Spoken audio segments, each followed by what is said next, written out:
Should just take that home. All right. So we haven't started yet, so I'll go ahead and open the meeting. And we have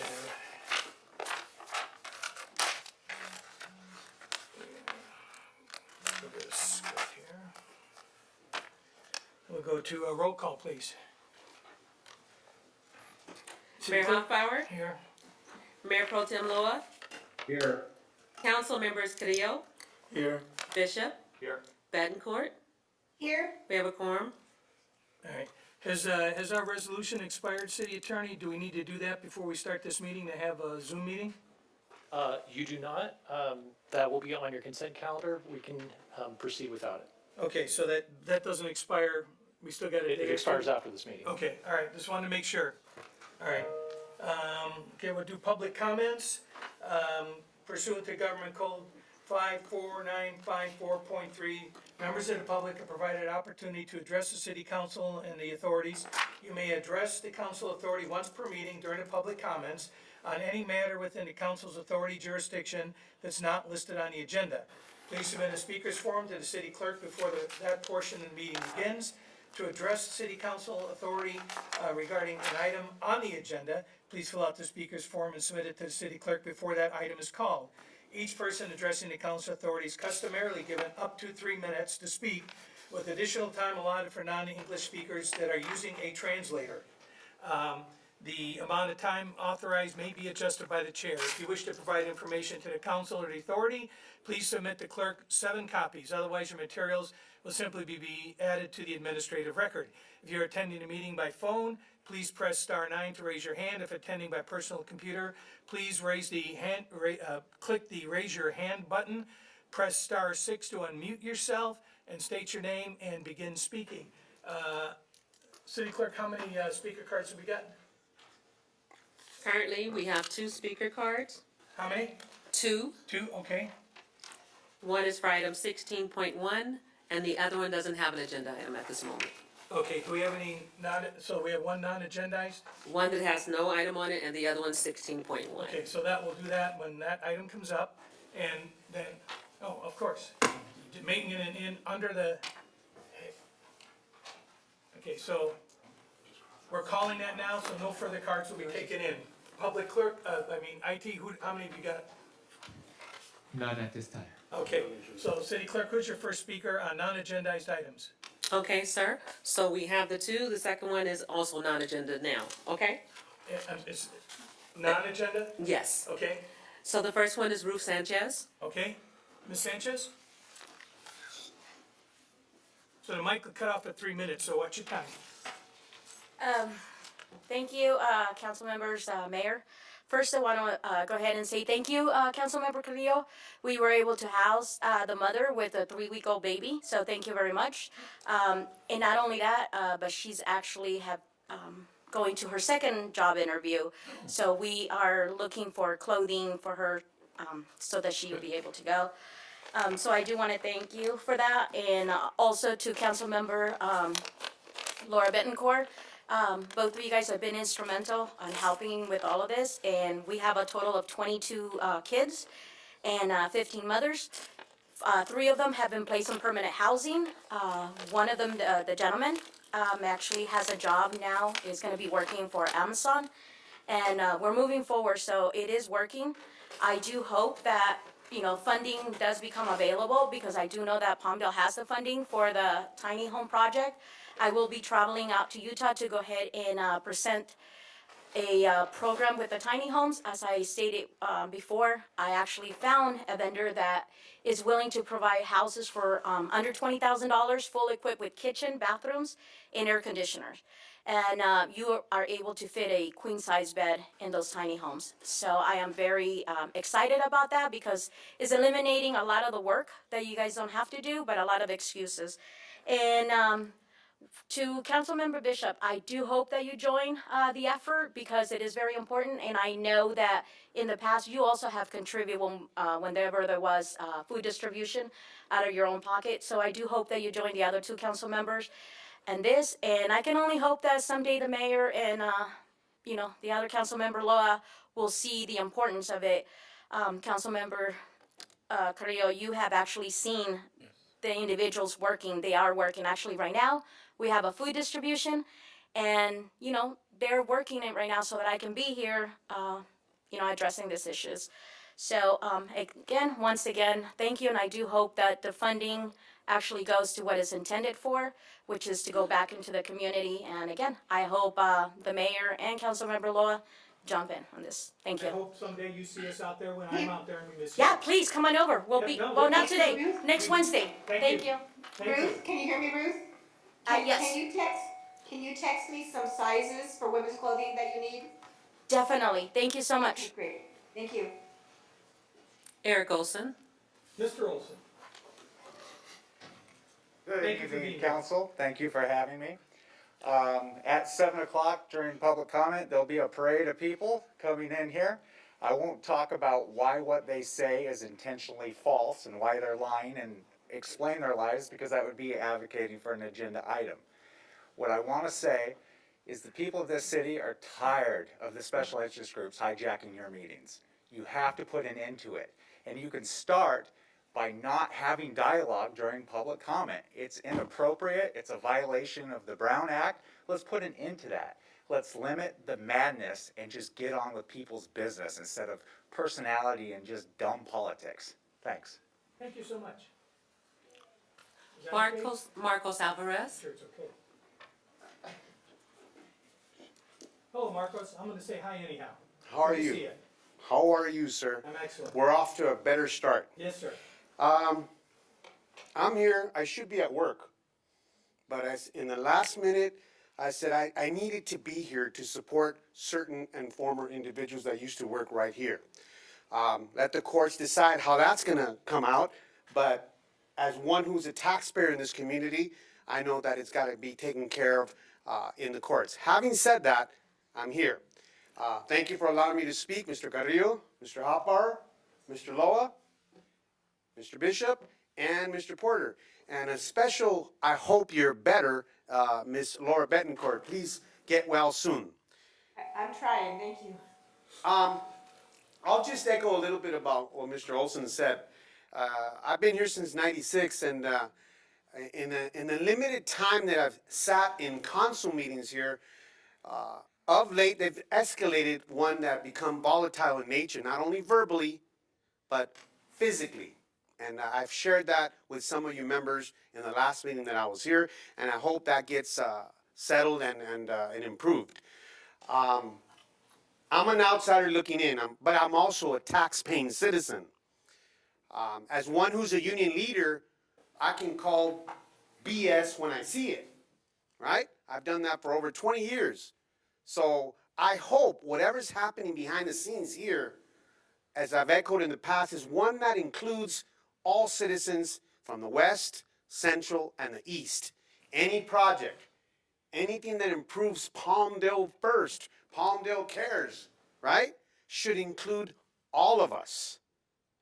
If you're running and you're in a position of authority, we have to remind ourselves, why are we running?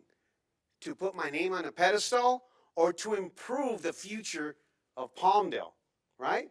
So that's why I'm here.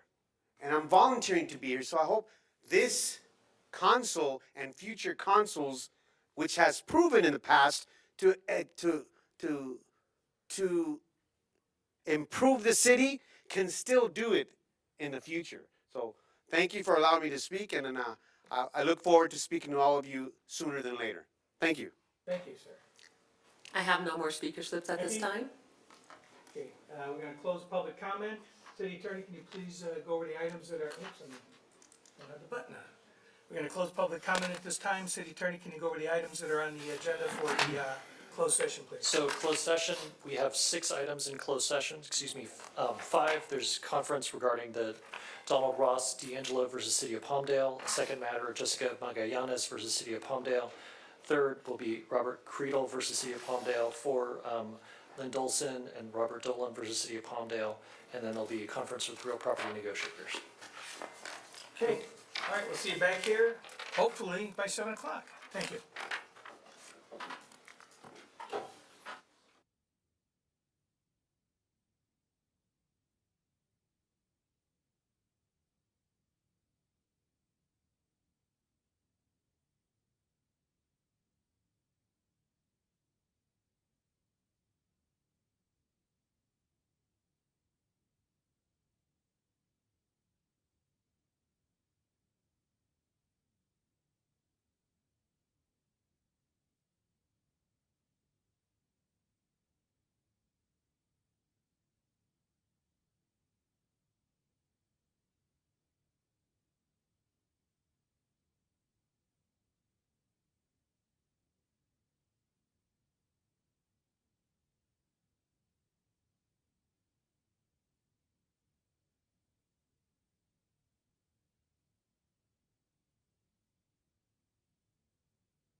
get started here in just 1 second, folks.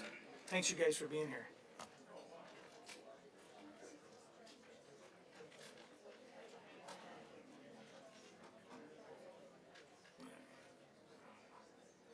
Let me know when you're ready, Mr. Porter. Go ahead. Okay. All right, we're going to close out the special closed session, and the city attorney will report on the matters from that, will report out from that session, please. So we discussed 5 different matters in closed session. We only took a reportable action on one of those 5 matters. It was matter number 4.2, conference with legal counsel, existing litigation, Jessica Magallanes versus City of Palmdale et al. There was direction to file a cross complaint in this existing action. The actions, once formally commenced, will be disclosed to any person on inquiry. All right, no further reportable action. We're gonna go ahead and adjourn the closed session meeting. We'll go ahead and go to the 7 o'clock regular meeting. Let me look here. Chief, pick somebody to come down and do the pledge. I got a feeling it's a guy without anything on his collar. Hey, volunteered. Excellent. So we'll do a pledge of allegiance. We're going to do a moment of silence in honor of whoever we choose to do a moment of silence for. You can go right behind that microphone right there, bud. I would like to also have us keep in our thoughts tonight a young man with the Kern County Fire Department, a graduate of Quartz Hill High School, passed away in a tragic traffic accident, and we'll be adjourning the meeting tonight in his honor. So. Sir, go ahead with the pledge, and then we'll have a moment of silence, okay?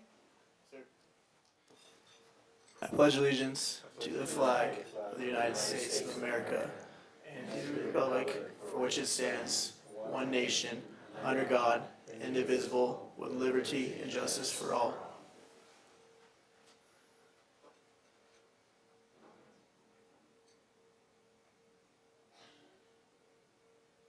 Thank you. Thank you, sir.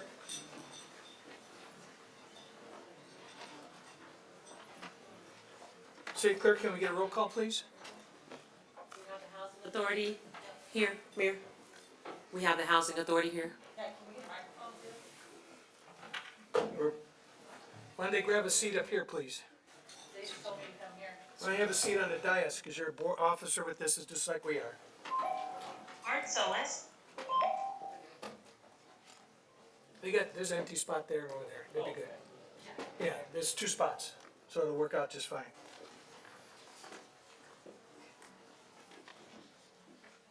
I'm not a fan of the kiddie table. Oh, I see, actually. Yeah, you're good. That's what I said, we got 2 spots.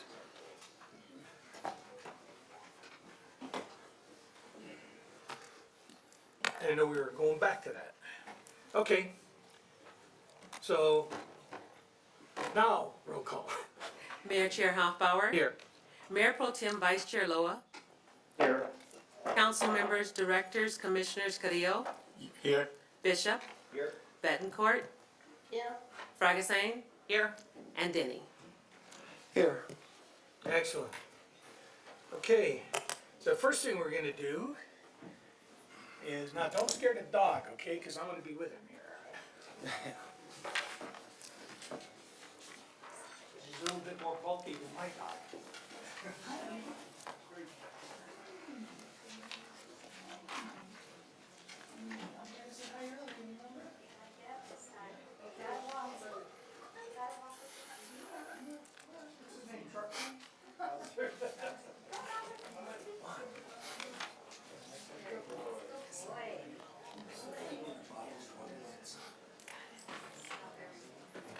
Excellent. All right, so at these meetings, we like to make sure that we highlight the fact that we have quite a load of animals over at our local animal shelter. And unless we're adopting them, it doesn't get good for them. And we really want to do it. We've had an excellent record of the adoptions out of that facility. I think we're at 100% with our featured pets, and they always end up finding somebody new. Jesse here will tell us a little bit more about our is it a boy or a girl? He didn't let me look. Okay. There he goes. Good evening, everyone. Tonight I have with me Bowser. Bowser is a short pit bull. He came to us in June 10th as an owner surrender. Individual that had him was forced to move out and couldn't take him with him, so he had to give him up. He's very, very shy right now because he's missing his parent. And you can see that, but he warms up to everybody pretty quick. Yeah, even the mayor. Everybody warms up to the mayor. I don't understand it. They all love him. But he's over 35 pounds, so they did an assessment on him with other dogs, and he was really shy at first, and then started to get used to being in the play area, and then started socializing with the other animals. He was caged by himself, and then they moved him to another cage with another dog, and they seemed to get along pretty well tonight. So I went to look for him, and it scared me because the cage was empty. But I found him, and I brought him here. I mean, this is a really good dog. He needs a really good home where they will pay attention to him, give him a lot of treats, take him out for walks, or let him run around in the yard. Oh, everybody here, yeah. But he'll warm up really quick to you, and I mean he likes getting scratched right now. He doesn't want to move. Look at that. But he's pretty gentle and shy, very shy right now. So he's available. He is fixed. He is chipped, and he is shot. Yes, you make an appointment from I think it's 10 to 2. And then the shelter opens to the public from 2 to 5. So they can do walk-ins now? Yes, yes, in the afternoon you can do walk-ins. Wednesday, they're open 2 to 7. That's today, right? And if you want to volunteer and help out over there? Yes, we are looking for volunteers. Pandemic really cut us short, so we're trying to build our base back up. We did have an orientation a couple months ago, and we had 12 volunteers, and out of the 12, we have 7 that stayed. So, you know, it's a lot of people don't understand what it's like to work at an animal shelter and help the animals out to begin with, and then, you know, help keep the facility clean, especially an indoor shelter like ours, you know. But it's very rewarding when you can come in and just be able to take an animal out and let them play in the yard and let them play with you in the yard, you know, and then start creating, or not creating, but socializing them so they can become adoptable again. You know, it's very hard for them when they come in because they're scared, for one, and two, they don't know what's going to happen. Plus, all the barking, if they're not used to it, makes it even worse for them. You know, so we're there to really get them going again, you know, so they become adoptable, they become social with people, especially the ones that are out lost as strays and are picked up by our officers in the field. You know, they lose trust really quick.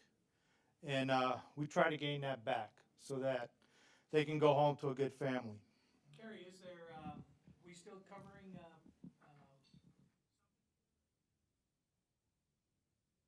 Yes, any of the dogs that are adopted from City Council Cute Critter, or any of the dogs or cats that are featured on our Palmdale Public Safety Facebook page, y'all are eligible for a goodie bag from us.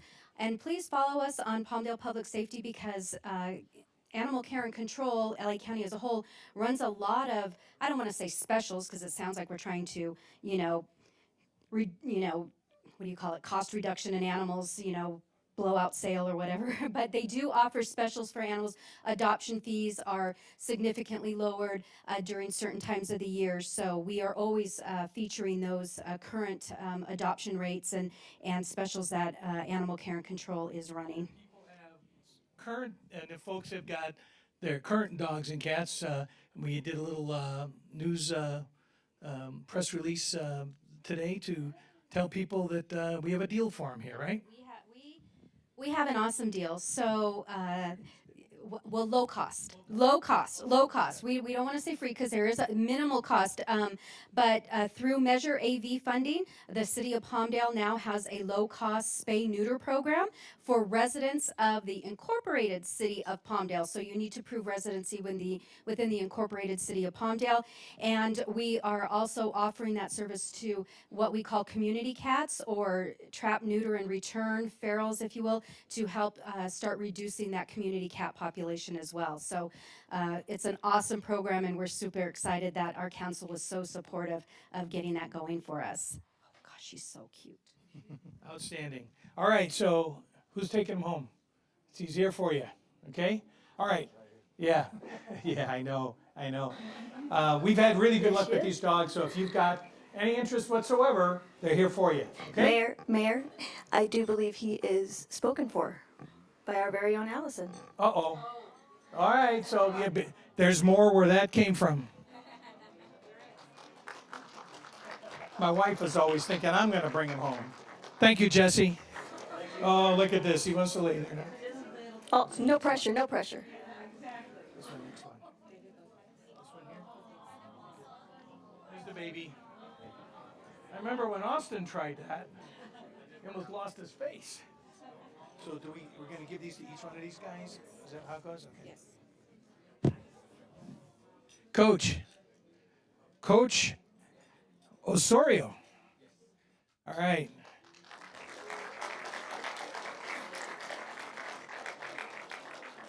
There's more metal in this room than a Led Zeppelin concert. Look at this. Look at these guys. You know what? When these kids are out there and they do something good, we make it a point to bring them in, especially when they go off to these state championships and things like this. So, Coach, you want to tell us what these guys have accomplished here? Yes. So, first and foremost, it was the State Cup, which is going to be the state for Southern California. After that, we got qualified to go to Far West Regionals, which is going to be held in Arizona. We won that.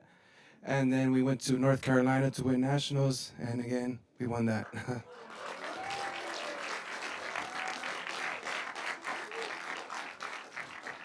So that's quite an accomplishment, and it's quite a bit out of the team and the club's funding. They got to do a lot of fundraising.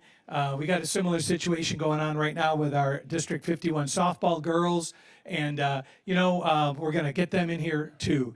But these guys have done a great job, and Coach, I'm going to have you help me with these because I'm going to screw up their names, and so. Here, you got to hold this.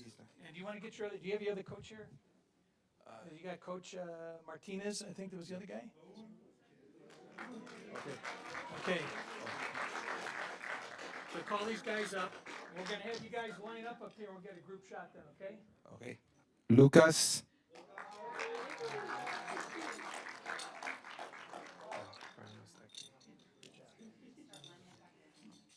Daniel. I could have done first names. Yeah, I could have done first names. Eddie.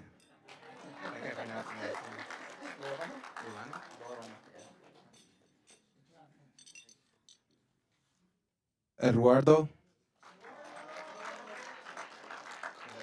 wouldn't have said that as cool as you did, though. George.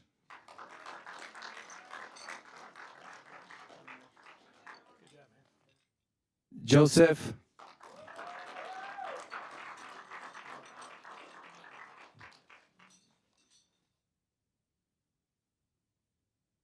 Kevin Hernandez.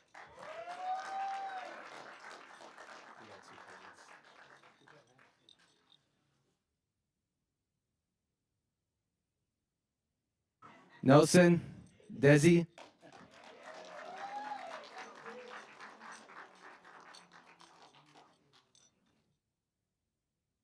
Rafael,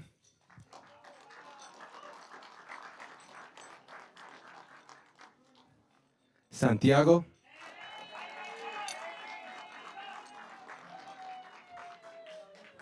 Sean,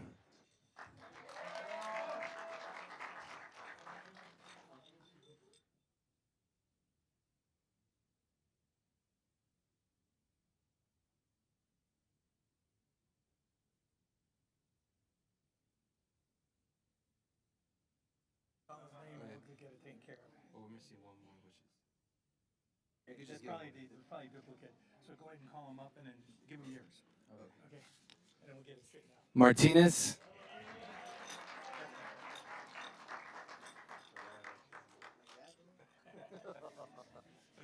All right, and there are a few of these guys that weren't able to make it tonight for various reasons. Coach will take these back. Who's your team captain? team captain is Daniel. Daniel, come on up here, man.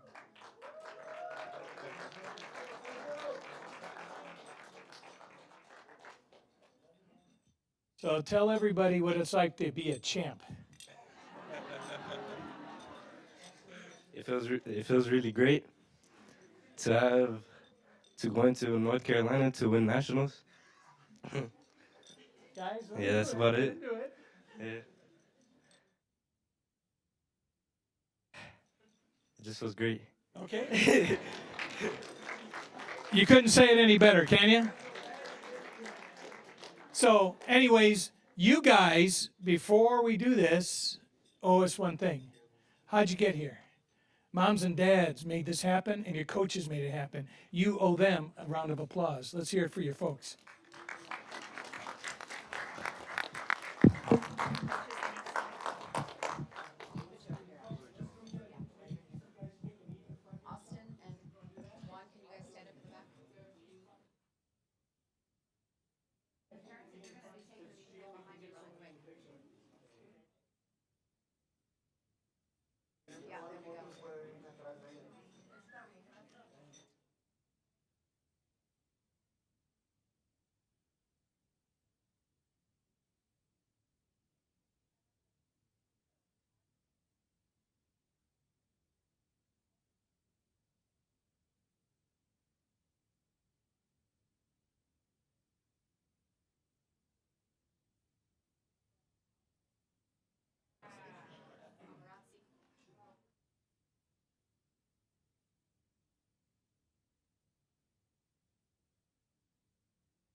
And if you guys want to bail out, you can be a good time. If you guys want to bail out, you could do that too. There's no problem with that. If you guys want to leave now. Yeah, you can go. Yeah.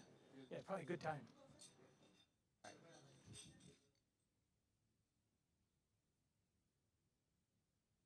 Chief Mitchison and your entourage. Don't make them stand in the back there.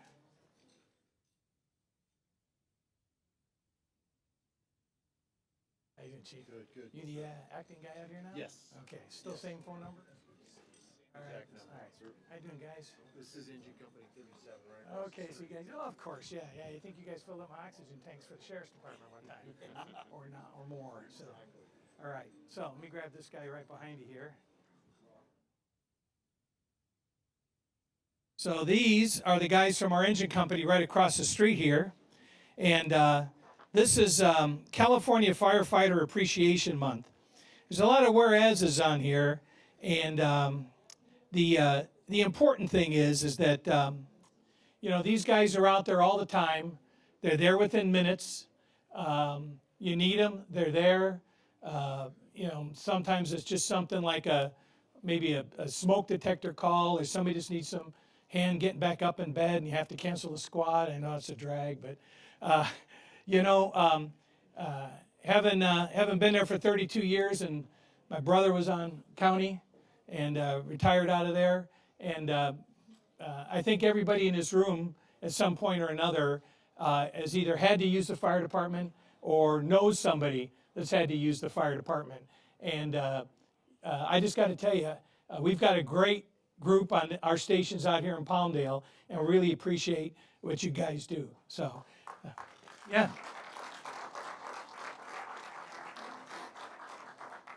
So it's also the 20th anniversary of the California Firefighters Memorial.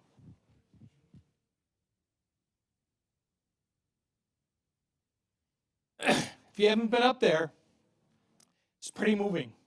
And if you haven't been up there for the ceremonies when the drum and bugle corps come through, it'll take your breath away. But, you know, there's over 3 million incidents across this state, and they're out there for every single one of them. And whether, like I say, whether it's just, you know, helping grandma get back in bed or out there beating weeds, you know, because of some brush fire, these guys are there for it. So on behalf of the entire city council, the city of Palmdale proclaims July 2022 as California Firefighter Appreciation Month and urge the residents of our community to always remember the firefighters that have given their lives in the line of duty. And it also goes for the guys that and firefighters that have become injured and stuff, because you know you don't always get killed, but you often go home broken. So just keep me in your thoughts and prayers. And Chief, you want to add anything to that? No, just thank you very much. We thank you for the recognition. I can speak for all the men and women of the Los Angeles County Fire Department that we all have a passion, and that passion is to serve the public. And you have some of the greatest firefighters right here in the city of Palmdale. So thank you again. Yep. Okay. So we're on this side.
Okay, thank you, everyone. And thanks for putting up with the presentation here, but it's important to probably get about 20 of those requests every month. I do quite a bit of them. I go out to their church or their organization or the temple or whatever, but there's certain ones it's important for you guys to be a part of. So, Mr. Mayor, if I may, I'm sorry for the interruption. I want to need to step out in the next couple of minutes, and I'll be back just about 8 o'clock. see if you get the Or endorsement. something like that, okay? So, just so you know, I'm stepping out just for a couple of minutes. So where are we at now? Okay, item number 10, and I think this needs to be from the council. I need a waiver of full resolutions and ordinances on the agenda tonight. So moved. I have a motion by Mr. Carrillo, Second? a second by Mr. Bishop. Roll call, please. Mayor Pro Tem Vice Chair Loa, Yes. council members, directors Carrillo, Yes. Bishop, Yes. Betancourt, Yes.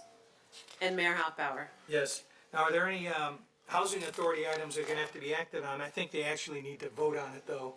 But I know we've had problems with who makes the motion in the past, so I just wanted to prevent any problem there. So can we please call the roll on the housing commissioners as well?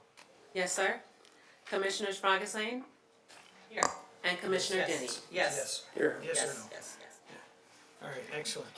Okay, Now, we're gonna go to public comment section, and the city attorney is kind enough to give me a script to read here. Pursuant to Government Code Section 54954.3, members of the public are provided opportunities to address the city council and authority.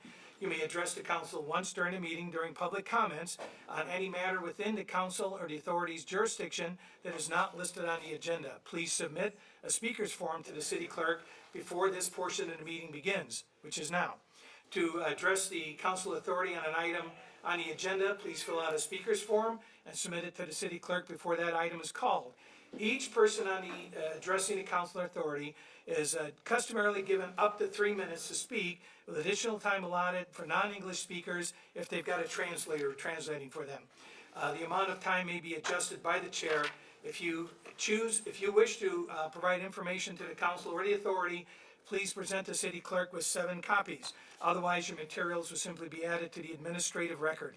If you are attending the meeting by phone, you will press *9 to raise your hand. If attending by personal computer, please click the raise your hand button. Press *6 when your name is called or your number is called to unmute yourself, state your name, and begin speaking. IT, you have any hands raised for non-agendized items? I'm not sure if it's for non-agendized items, but I do have a hand raised. All right, what the heck? Eric Olson, feel free to unmute yourself. Good evening, council. During public comment before closed session, I stated that engaging in discussion during the public comment period was a violation of the Brown Act. The lame duck mayor said that it was not a violation. I have since sought legal counsel who validated my concern, so I respectfully request the opinion of the city attorney, Scott Porter. Thank you. All right, we have 4 non-agendized, or this is also for, let's see. I have no comments on the consent calendar here. So we have 4 non-agenda public speakers. City clerk. Eugene Hernandez.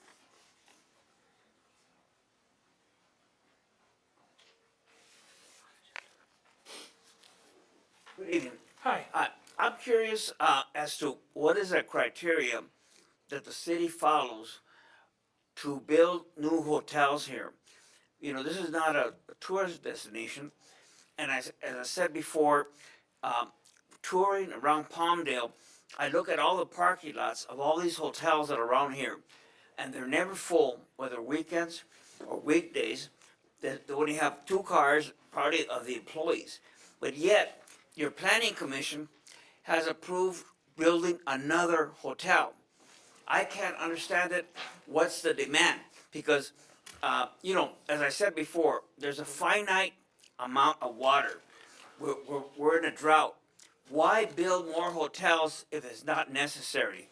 Well, I don't know whether the planning commission gets bribes or how they determine that we need another hotel in the Antelope Valley. And like I said before, even with the hotel you have here, you have the ability to hook up with Operation Room Keep so that people don't have to be living in cars in this 102-degree heat.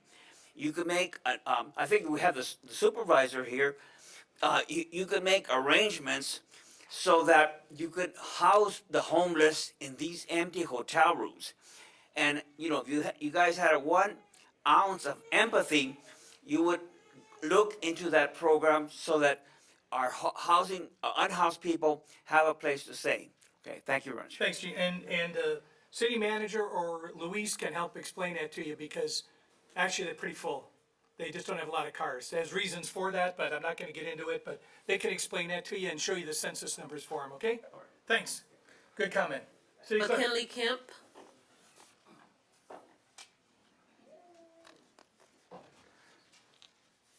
Okay. Good evening, everyone. My name is McKinley Kemp. I've lived in the Antelope Valley since 1958. Attended all local high schools. I'm the former director of the Black Infant Health Program for 12 years. I'm currently a director with Antelope Valley Partners for Health. been an adjunct at Antelope Valley College for 25 years, and I'm here tonight as a citizen. I have sent all of you a copy, a PowerPoint presentation that was created by the Los Angeles Department of Public Health regarding the African American Infant and Maternal Mortality Community Action Team. And so I'm here tonight to ask you, and I'm happy to see our 5th District Supervisor here, because this is supported by the state of California and the County of Los Angeles, and we're asking you as a member of the CAT team to support the Antelope Valley CAT team. We would like very much that you would have someone from the city represented at our CAT team meetings, which are bi-monthly. I've given you some information. I won't try to give you all that data, but African Americans have had traditionally the highest infant mortality rate, yes. And also, mothers giving birth is more than 4 or 5 times any other ethnic group. The AIM committee, the CAT team is here to work with that. We need to get support from the city in terms of maybe monetary or sponsorships, buildings, or whatever you can do once you get a chance to hook up with us to see where you can fit in with us. I've also formed a group of African American pastors to also help with this, to let you know that the African American community is engaged as well. I think we met on this once before a few years ago. Maybe, or not on the, but maybe so. I can't remember. I'm getting too old. Yeah, welcome to the club. Better not getting old. Thank you very much. Okay. Okay, thanks, we got it. City Kevin Shankman. Mr. Shankman.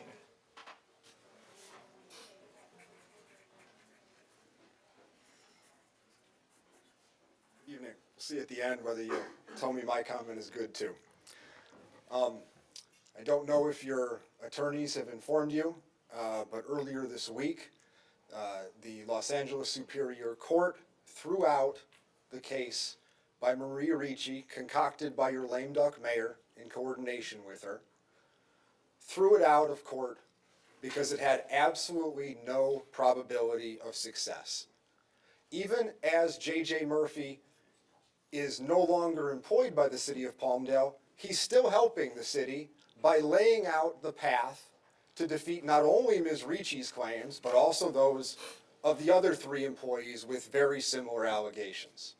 So, you know, Mr. Murphy has gone through hell over the last year or so because of the actions of some in this city. Some of the folks on the dais and, you know, on video. So, Mr. Murphy, could you stand up for a moment? Now, I don't... All right, let him finish, his clock is running. Now, that's fine. If people want to applaud, it's fine. You know, you got the Freedom Coalition, they want to applaud, that's fine too. Now, I don't expect the lame duck mayor is man enough to go up to Mr. Murphy and apologize to him for the hell that he has been put through for the last year. But I hope some of the other council members and maybe some staff members will go up to Mr. Murphy, shake his hand and say, I'm sorry for what you've been put through. I'm sorry for what your family has been put through. The scurrilous allegations that have nothing to do with Mr. Murphy's employ with the city. To have his wife have to deal with those allegations in the paper. For what? Finally, he's seeing some vindication this week. We expect that he will see more vindication. I hope that some of you are man or woman enough to go up to him and shake his hand. Thank you. Thank you, sir. City Clerk? Marcos Alvarez. Mr. Alvarez. Well, how do you top that, right? Non-agenda item for me today has a lot to do with the weather. Historically in the Antelope Valley, it gets extremely hot and extremely cold. I don't know what's happened in the past in terms of programs to help the citizens cool, or what programs you presented to have what you call cooling centers, right?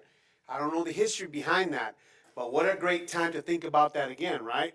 Because we're expecting a very hot weekend this weekend. So if you have something in measure, in place, or planning, I'm just putting it out there in the east and the west, that if you have like certain parks you're thinking of building, to keep that in mind, have cooling areas.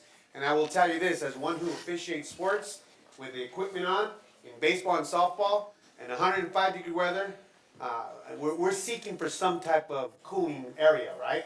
So for the communities that need this, and with the projection of nationwide, it's getting hotter in climate every year, I would hope that something, this committee or council is thinking of building such programs for the Antelope Valley to keep people cooler.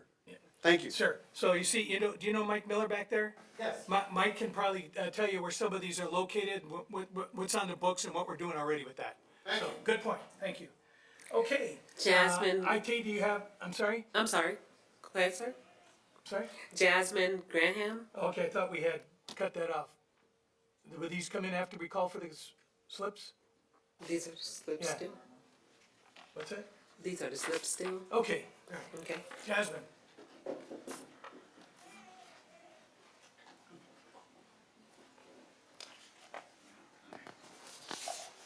Was it Jasmine? I am actually reading the letter for Jasmine. She has her baby. Okay. Okay, if I'm not gonna be allowed to read it, that's Go ahead. fine. Go ahead. Um, Love to hear you. okay, so this letter, as I stated, it was written by Jasmine Granham. I'm glad that we have a board supervisor, Counselor Barger, as I've been working with her staff, Tyler. Thank you. Hopefully we get some issues resolved with the unhouse that I work with. But anyways, I given you all a copy of the letter, which states, Dear Councilmember Carrillo, my name is Jasmine Granham.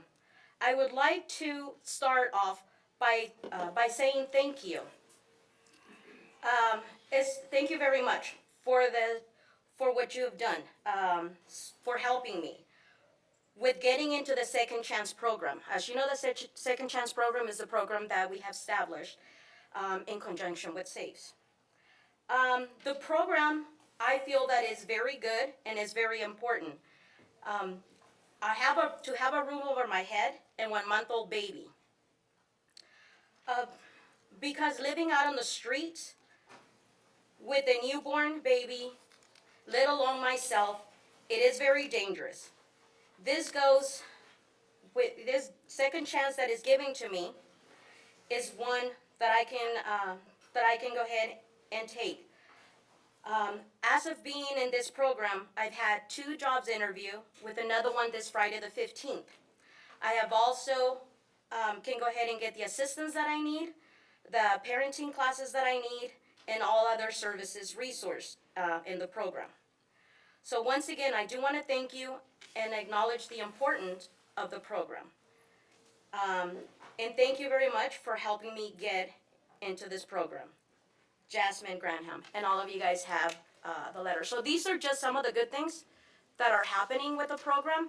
And again, now the Board of Supervisor Catherine Barger is here. Hopefully she's listening to this letter, and this is just one of the few things that are happening with the program.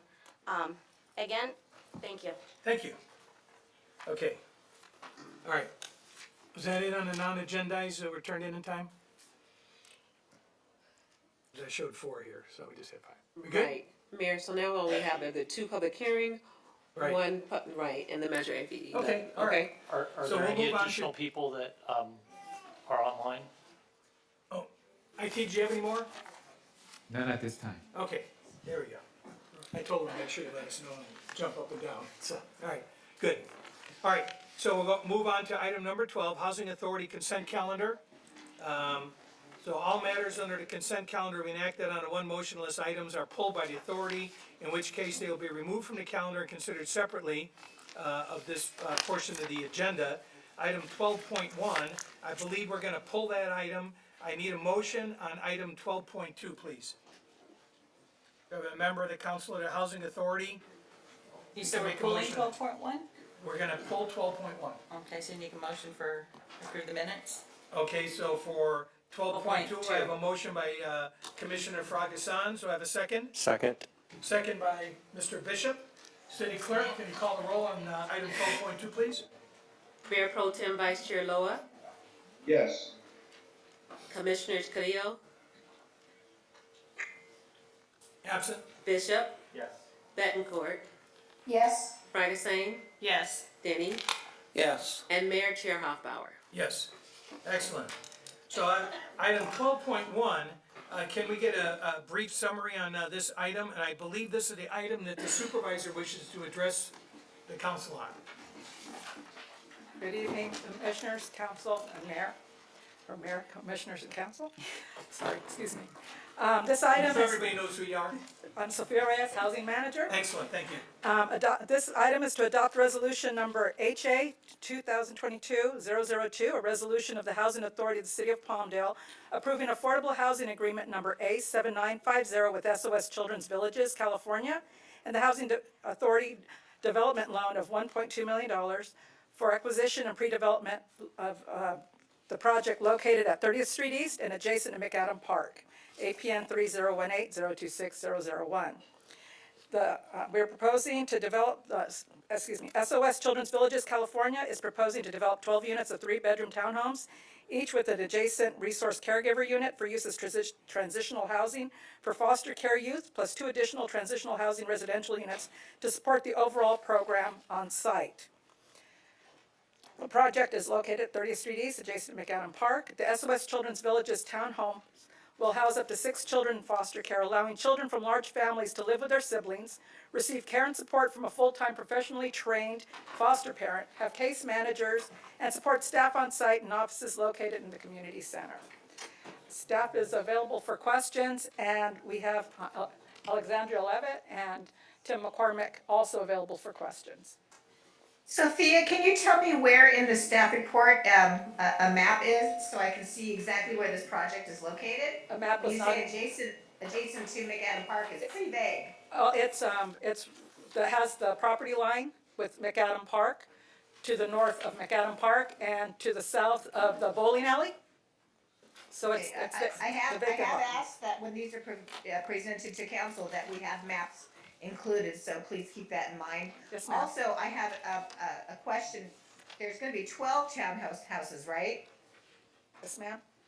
And so each one of those 12 is gonna be able to house 6 foster youth? Correct. So it'd be 72 foster youth for this project? Is that what I'm reading? Yes, ma'am. So 72 foster youth in this tiny little complex. How My many second acres? question is, are How we many still acres? moving forward with the respite housing across from 7-Eleven, which is catty corner to this project? I'm not aware of the, I'm not sure about the rest of it housing. In the trailer park. I'm sorry. There was the vacant land that you guys had, you were gonna put a respite housing, with a full support team at R and 30th, right at the corner. Is this the same project, or is this a separate project? That would be a different project, and the Housing Authority was not putting forward respite housing at that location. Okay, I'm sorry, I must have misunderstood. What kind of housing is gonna be put at 30th and R? I'm not aware of what the type of housing that would be at 30th R at this time, but we can find out and get back to you.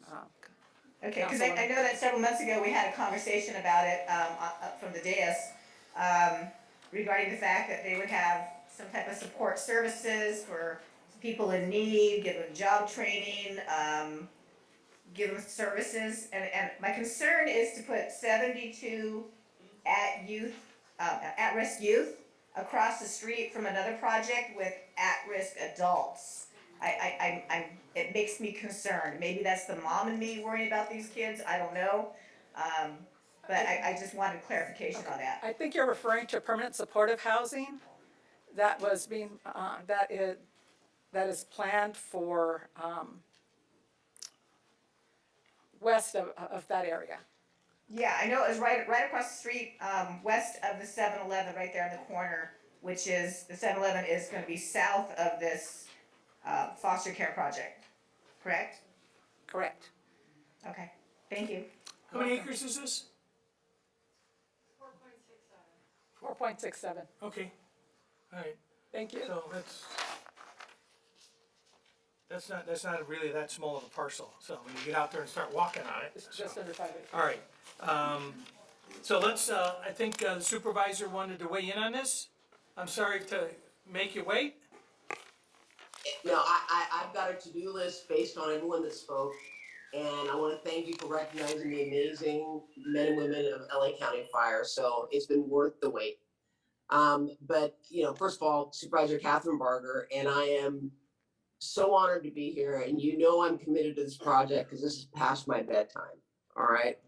But you know, I had the opportunity to meet with leadership of SOS Children's Village at the end of 2020, who were interested in expanding their organization's work throughout Los Angeles County. And immediately I knew that the Antelope Valley was the perfect location and the perfect place to have SOS Village build a campus to really be transformational.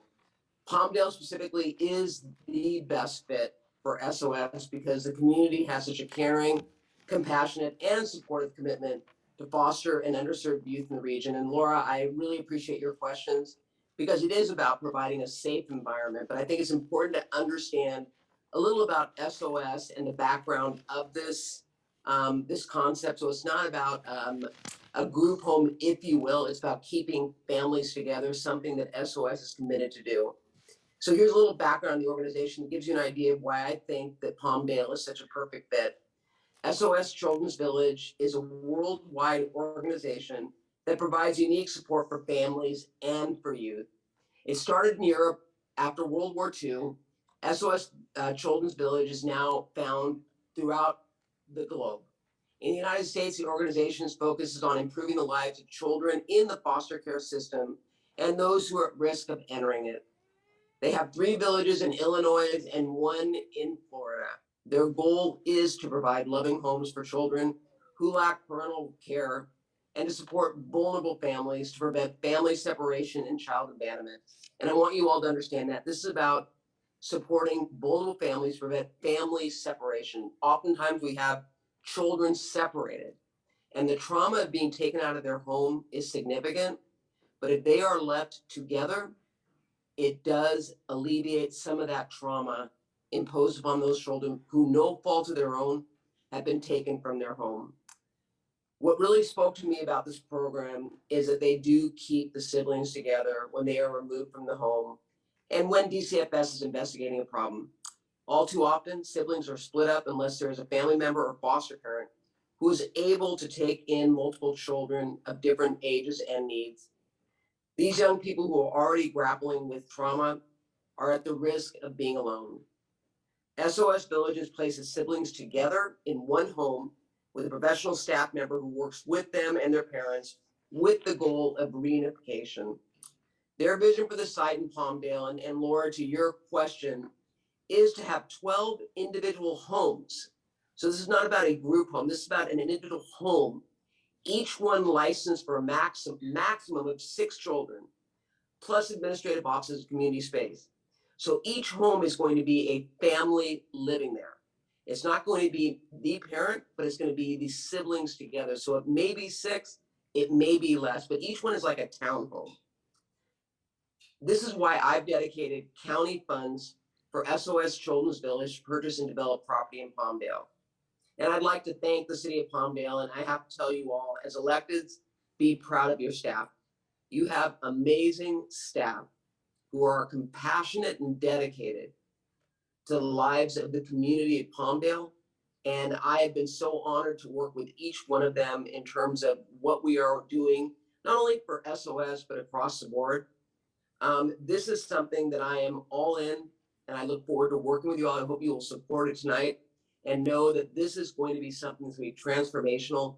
But Laura, to your question, this is take each individual home and recognize that this is going to be a family working to keep children together so that they are not traumatized anymore than the system's already put them through. So with that, thank you all very, very much for letting me be here tonight. Thank you, Catherine, for your words. I want to let you guys know, I totally support this concept. I really do. I know how important it is to keep these families together. It's vital. My concern was the location, not the program. And because I know what's being built around it, that's my biggest concern because I want to keep these families safe. And I want to make sure that they don't have any additional outside influences that could be detrimental to these families. achieving success. So that was my biggest concern.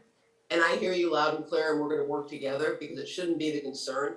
We should be working together to make sure that all communities are safe, and I make that commitment to you, Laura, if I have to go and vote for myself. Thank you so much.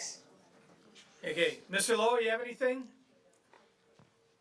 Couple of questions. I'm completely in support of this. You know, the fact that we have a disproportionate amount of foster children here in Antelope Valley is very heartbreaking, and this is certainly moving in the right direction. I noticed that, and this is probably just me not understanding it. There's going to be the townhome units built, and then also a community center and a play court and so on.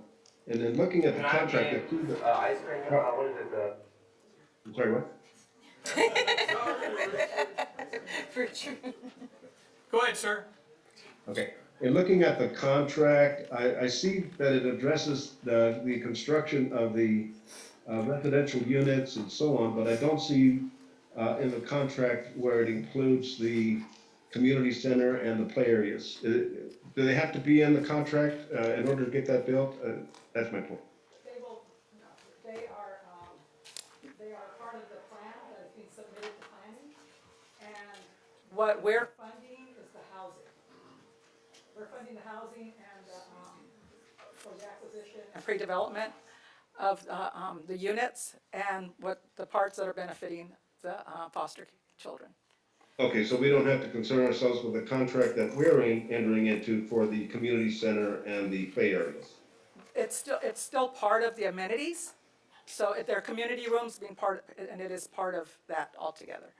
It's part of the development. We're assured all of it will get built. We are assured all of it will be built. They've already submitted their application for development, which included all aspects of what we've discussed. That will be there. Okay, very good. Thank you. Answered my questions. And one more item, excuse me, Mayor. There is a map, Laura, for the site. It's attachment 2 to the agreement. So it was included. So it is there. It is there. Thank you. What do you know? Okay. All right. Excellent. I knew where the site was because we talked about this several months back when they were first contemplating this. And okay, let me just go down the dais here. Mr. Bishop? No, I think it's a wonderful, much-needed project that's going to take place right in the heart of our community where it's most needed, most important. I'd like to thank our supervisor for being here and helping us with this, and I'd like to make a motion when that time comes. Excellent. Ms. Ferguson? Thank you, staff, for doing this. As some of you know, I am a foster child that aged out, so I know exactly what these children are going through. My only question is, where will the foster parent be staying at if they're going to be a 3-bedroom home? It's an adjacent unit. Okay. So it's connected, but to meet all our requirements Okay. for funding, it is phrased in that manner. Okay. Thank you again, and county supervisor too. And good question, thank you for asking that. Mr. Creel? Supervisor, very nice to see you here in our council meeting. Great to have you. As you know, I'm a very big proponent of housing. That's something that I almost talk about every day. And this is just another type of housing that we need to have here in the city. Foster children, sometimes they don't get recognized. But this is really something that will benefit the foster children that we have here. School districts are doing the best they can to provide them with resources. You know that, Vladimir. That's something that is hardly ever talked about. Some of them, as Ms. Ferguson says, once they age out, they just know nowhere else to go.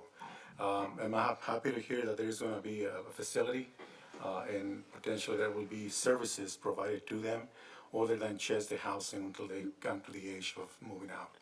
Again, the school district struggled with this a lot, and that's going to be fantastic. Again, just another type of housing that we need to have here. It's great to partner, have these projects in the city, and I'm all for it, very supportive of it. Thank you, Supervisor, for being here. Thank you. Thank you, Supervisor. Again, I was very excited when I first heard about this, when it was first being discussed as a concept, and haven't had a number of foster kids on our crews and teams that I've worked with. I know the struggles they go through when that 18th birthday comes around, and That's the toughest. that's a separate topic here. But I just know that on a day-to-day basis, they struggle, and if we can make that a little easier for them, I appreciate that. Mr. Bishop, I believe, was making a motion. Yes. And I'll second it. Okay, I have a motion and a second. Anything further from the council? Just my thanks to the supervisor for shedding very important light on this. Thank And you. thank you to Palmdale. I am so honored to represent such an amazing street. Yeah, and thank you, Catherine, and before we vote, I just wanna say that, this is a project that's desperately needed throughout the Antelope Valley. Hopefully, this is one of many projects that will be coming, and for anybody who's within the sound of my voice, there's a desperate need for families, to take in foster children. If you are not a foster parent, please consider being one. And if you need information on that, please contact the city of Palmdale or the county of Los Angeles. We need more families to help these kids.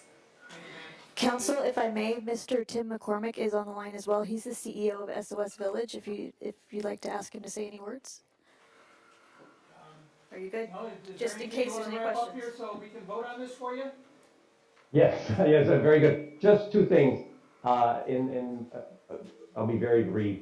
There's a need everywhere for SOS villages across the globe in this country. And so we look at need, but one of the key issues we look at is the political will to do it. And for over a year and months, I've been working with the supervisor, the mayor, and the council, and the housing people. And they've never said, we're not going to do this, we're going to make this happen. And, and this is someone, who anytime it's not lost on me that you began your meeting today as a council calling people to care. Because every time I've been in Palmdale a lot and meeting with people, I've had care, compassionate, and healing going on.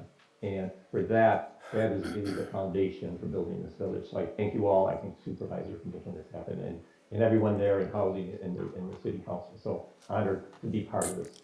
Thank you, sir. And just when we had met, I kind of followed up on our meeting and was very impressed with what I found from the communities that you were in. City Clerk, can you please make sure the record reflects the fact that Mr. Carrillo has rejoined us? Yes. Thank you. Okay, please call the roll on this item, please. Mayor Pro Tem Vice Chair Loa, Yes. council members, directors, commissioners Carrillo, Yes. Bishop, Yes. Betancourt, Yes? Bragasane, Yes. Denny, Yes. and Mayor Chair Hoffbauer. Yes. Thank you very much. Thank you, Sophia. Thanks for finding the map, too. All right, so we have, next item is consent calendar. Were there any, I show no slips on consent calendar? No? Housing Authority, you're excused. Thank you very much. Thank you for participating. Do we adjourn the Housing Authority meeting at this time? Yes. Okay, so we'll adjourn the Housing Authority meeting without objection. IT, anything on consent calendar? Not at this time. Thank you very much. Okay. Council, consent calendar. I would first ask that we pull 13.9 and 13.22. Does anybody else have anything to pull or a motion to approve? 13.10, please. 13.10? 10. 13.10? Yes. Okay. And unless anyone else is pulling something, I'd like to make a motion to approve the balance of the consent calendar. I second that motion, and no one else is pulling any other items. Okay, I have a motion and a second to approve. The consent calendar is comprised with the exception of 13.9, 13.10, 13.22. Mayor Pro Tem Loa, Yes. council members Carrillo, Yes. Bishop, Yes. Betancourt, Yes? and Mayor Hoffbauer. Yes. Okay, 13.9, I don't know if we, we'll see if somebody has a question. I'll call you up. But I have not been happy with the performance with this particular outfit in the past. We're engaged in litigation on a matter that,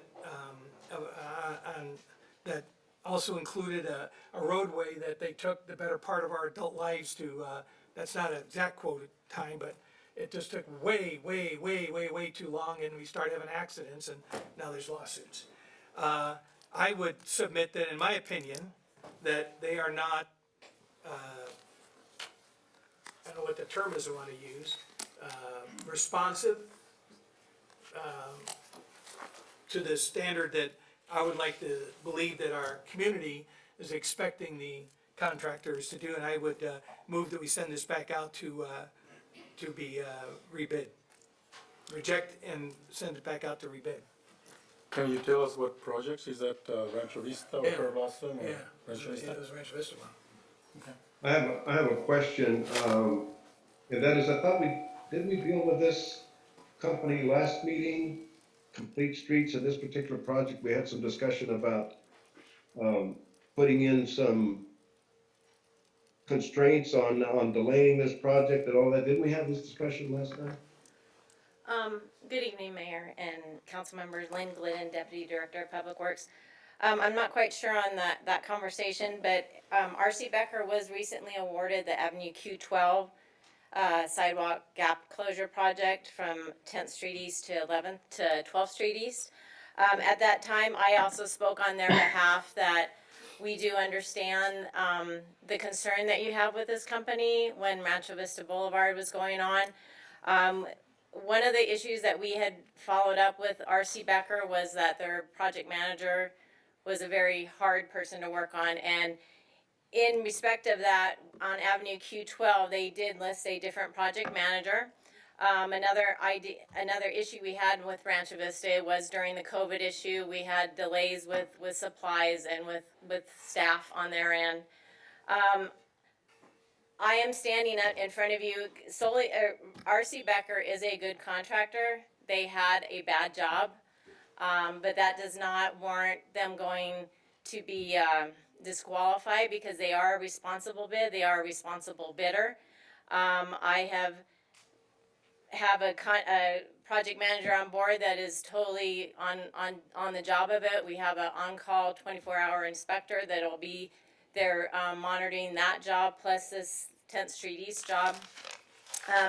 They were, if you look at the staff report, they were about $1.2 million less than the other contractors, Solly Miller. In the past, when we have rejected, we would then need to go to the second bidder and or decide to reject all bids and go out to bid. If we do go out to bid, you're likely to have higher numbers.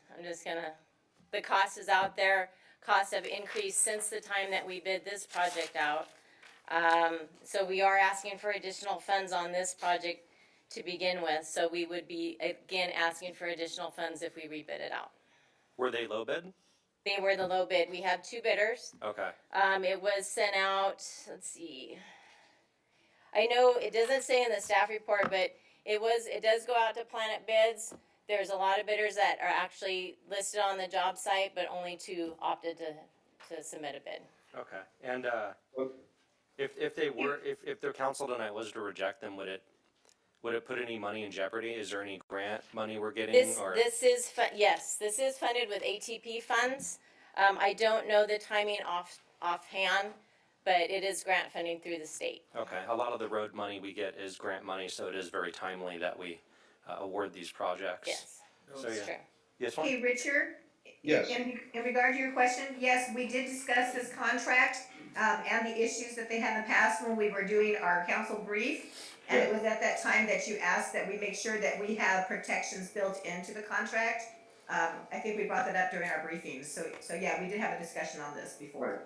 And we do have liquidated damages into the contract for a certain amount of time over and above the completion time. So, and I have a question, in our dealings with the Becker Company, on Rancho Vista, what was the record of, overruns or change orders or anything that went over and above a contract. Do you have that analysis? You know what, I do not have that at the top of my head. I will be able to pull that tomorrow, though. You said the There was difference. there was some cost overrun because of the delays and everything else that happened with that. Correct. So But are you I am saying not, that- I'm not sure the percentage right off the top of my head. Now, and you are representing to us that there are safeguards that are being built into these contracts with this company, and if they don't perform, that the city will be safeguarded. If there are time overruns again, that the city will be safeguarded.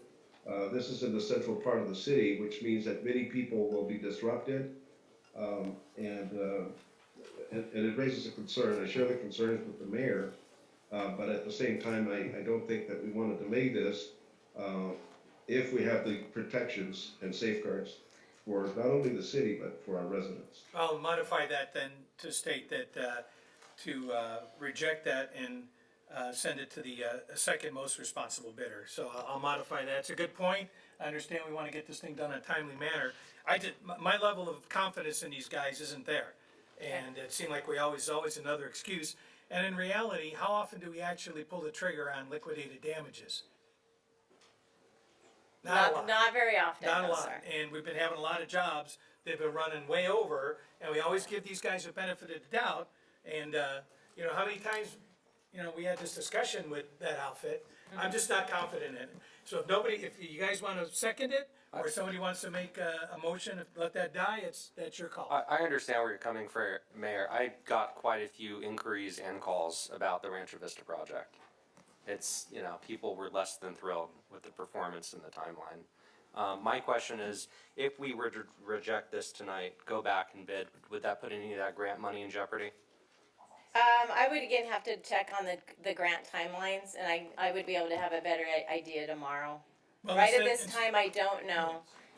Instead of doing that, because you made a point, it goes back out, and it's like a tree trimming thing, when we kicked that back, and it came back in 20% higher the next Correct. time.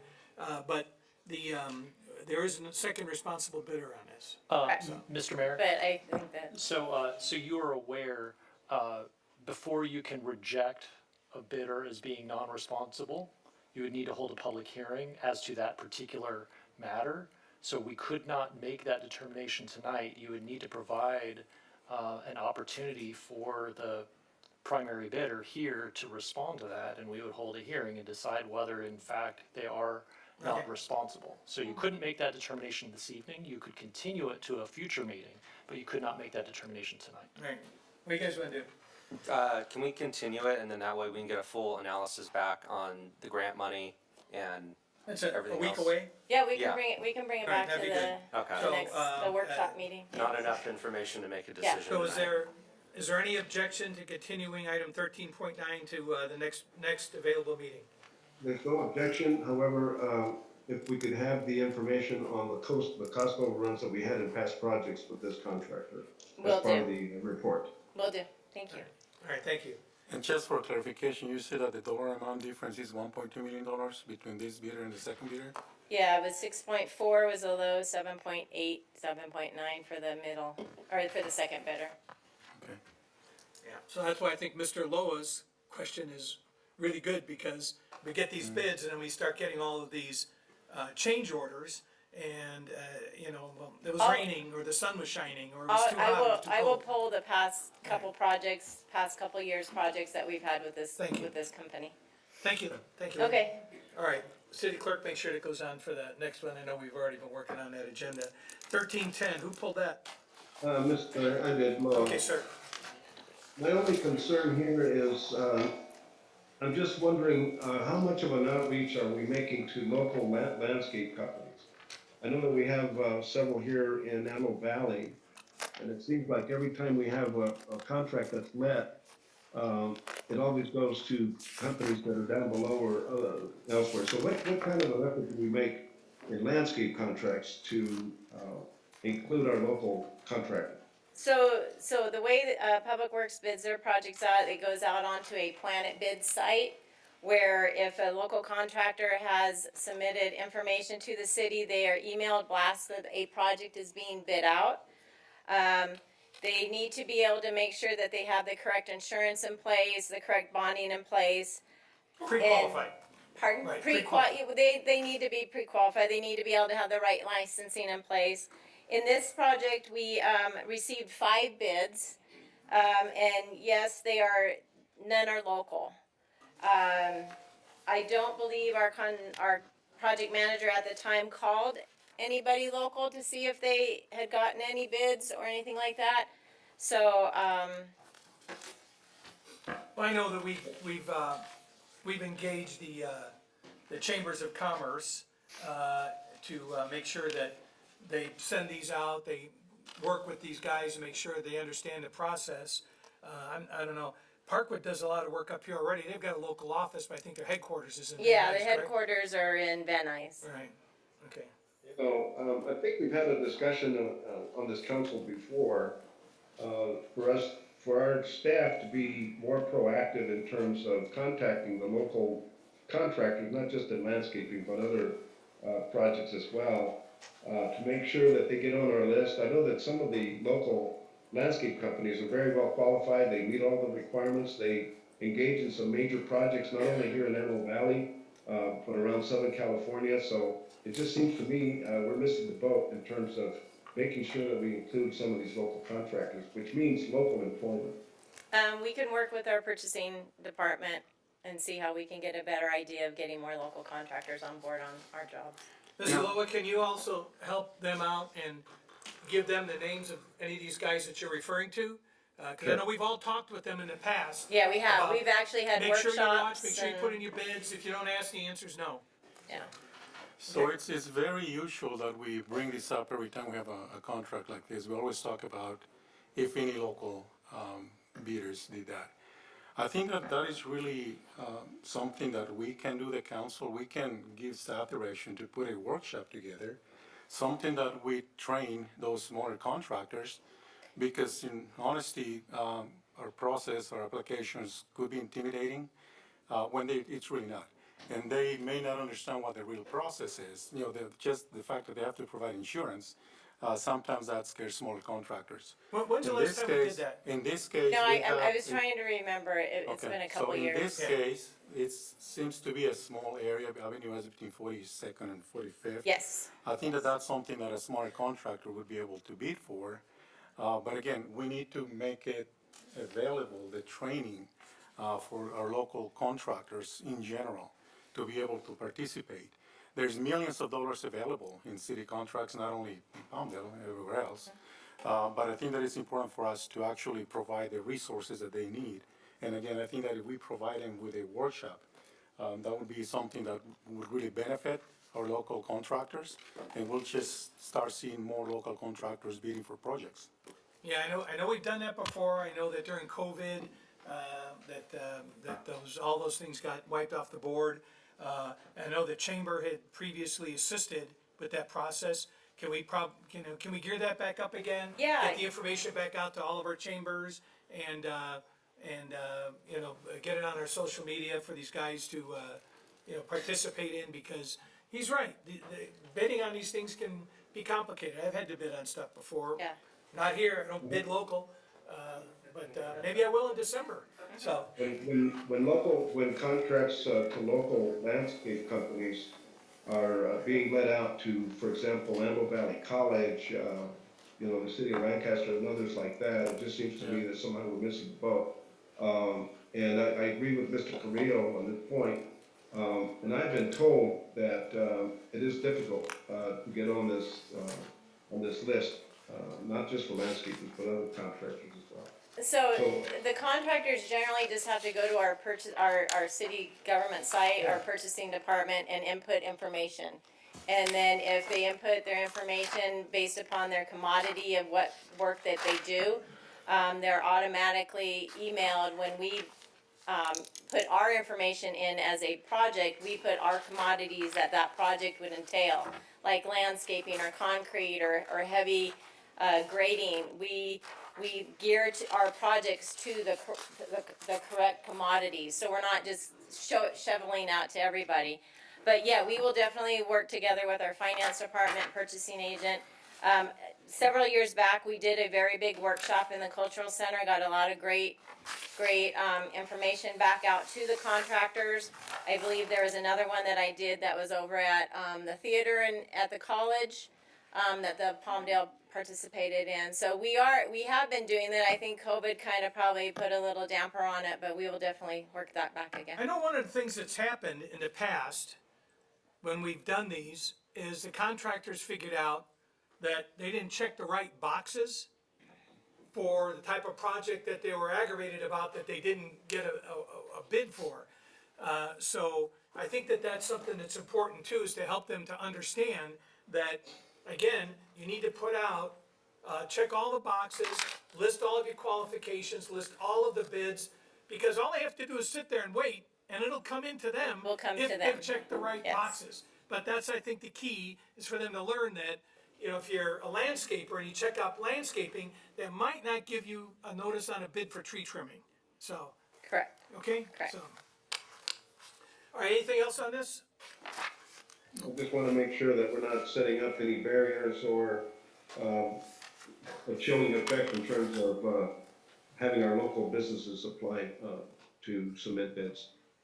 I think we're all on board. No, I don't feel so. Yeah, I know we could do a little bit better on that, but I know Parkwood has been in the community for a while, and I'd like to think that they're larger companies, so they probably do have people that work for them that live out here that don't have to commute.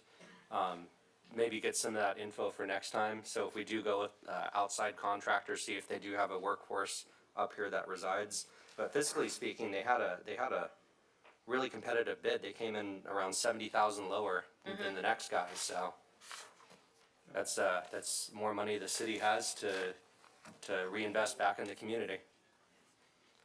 Okay. There's a motion here, a motion to approve. Second. Okay, we have a motion is by Mr. Creo. Mr. Bishop, you seconded that? Yes. Okay, City Clerk, call roll. Mayor Pro Tem Loa, Yes. Council Members Carrillo, Yes. Bishop, Yes. Bettencourt, Yes? and Mayor Hoffbauer. Yes.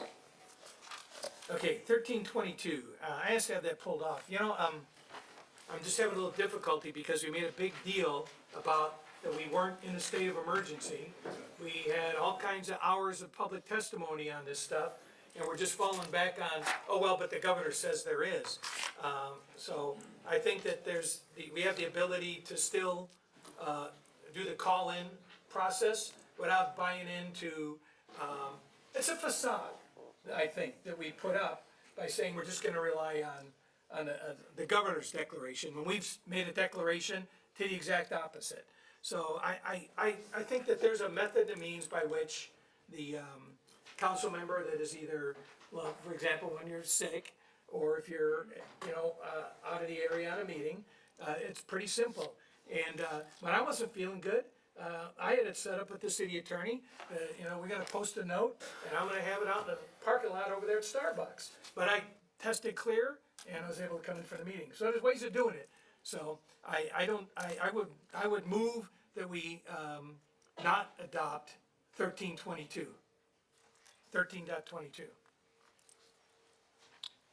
Can we have an opinion from the city attorney on that? So you have the legal choice whether to extend it or not. It is entirely a policy determination. There's nothing in the law that requires you to indicate yes or no whether the council believes that COVID is dangerous, yes or no. That is not legally required. The only finding that you need to make is that the governor has declared a state of emergency and that there are existing there's existing recommendations by various health orders, for example, LA County, where they recommend that people consider staying remote. So it's entirely. The room is packed. It's entirely Scott, your this- choice. This is not required Right. either way. Thank you. Scott, if the mayor votes no on this, and so the council can't do it remotely, does that mean the public can't do it remotely also? That is also true. Well, no, I shouldn't say it that way. So the only way that you can the city council may participate is if we also allow the public to participate remotely. Right. So if we deny the council, does that automatically deny the public? You have the option to allow the public to remote in regardless, but really, all this comes down to is, do you want the city council to be allowed to participate remotely? That is the only thing that this mandates. And it's only a matter of Zoom versus a telephone, like, I think Richard's on Zoom and I think Laura's on the phone, so. So, I mean, Correct. you know. So one issue to be aware of is that there is a difference between, so the mayor is absolutely correct, that there is existing state law, even before COVID happened, there's long been this ability to participate telephonically.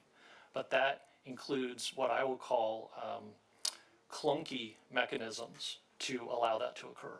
You need, for a regular meeting, you would need to post the agenda at least 72 hours before the agenda goes out. So for example, if you get COVID and you don't know that you have COVID and the meeting has gone and you find out 60 hours before the meeting, you wouldn't be able to meet that deadline. So if you adopt this resolution, this allows you to continue to participate via Zoom as opposed to doing the telephonic manner. And right now, you have a policy choice. This is entirely your choice. I guess my question would be to the mayor as to why he would not want to allow the council to do this. I'm trying to figure out the need, because again, we have you on the phone, we have Richard on the Zoom, and we've all at one time or another stuck that notice up in the lobby of the building that we're staying at.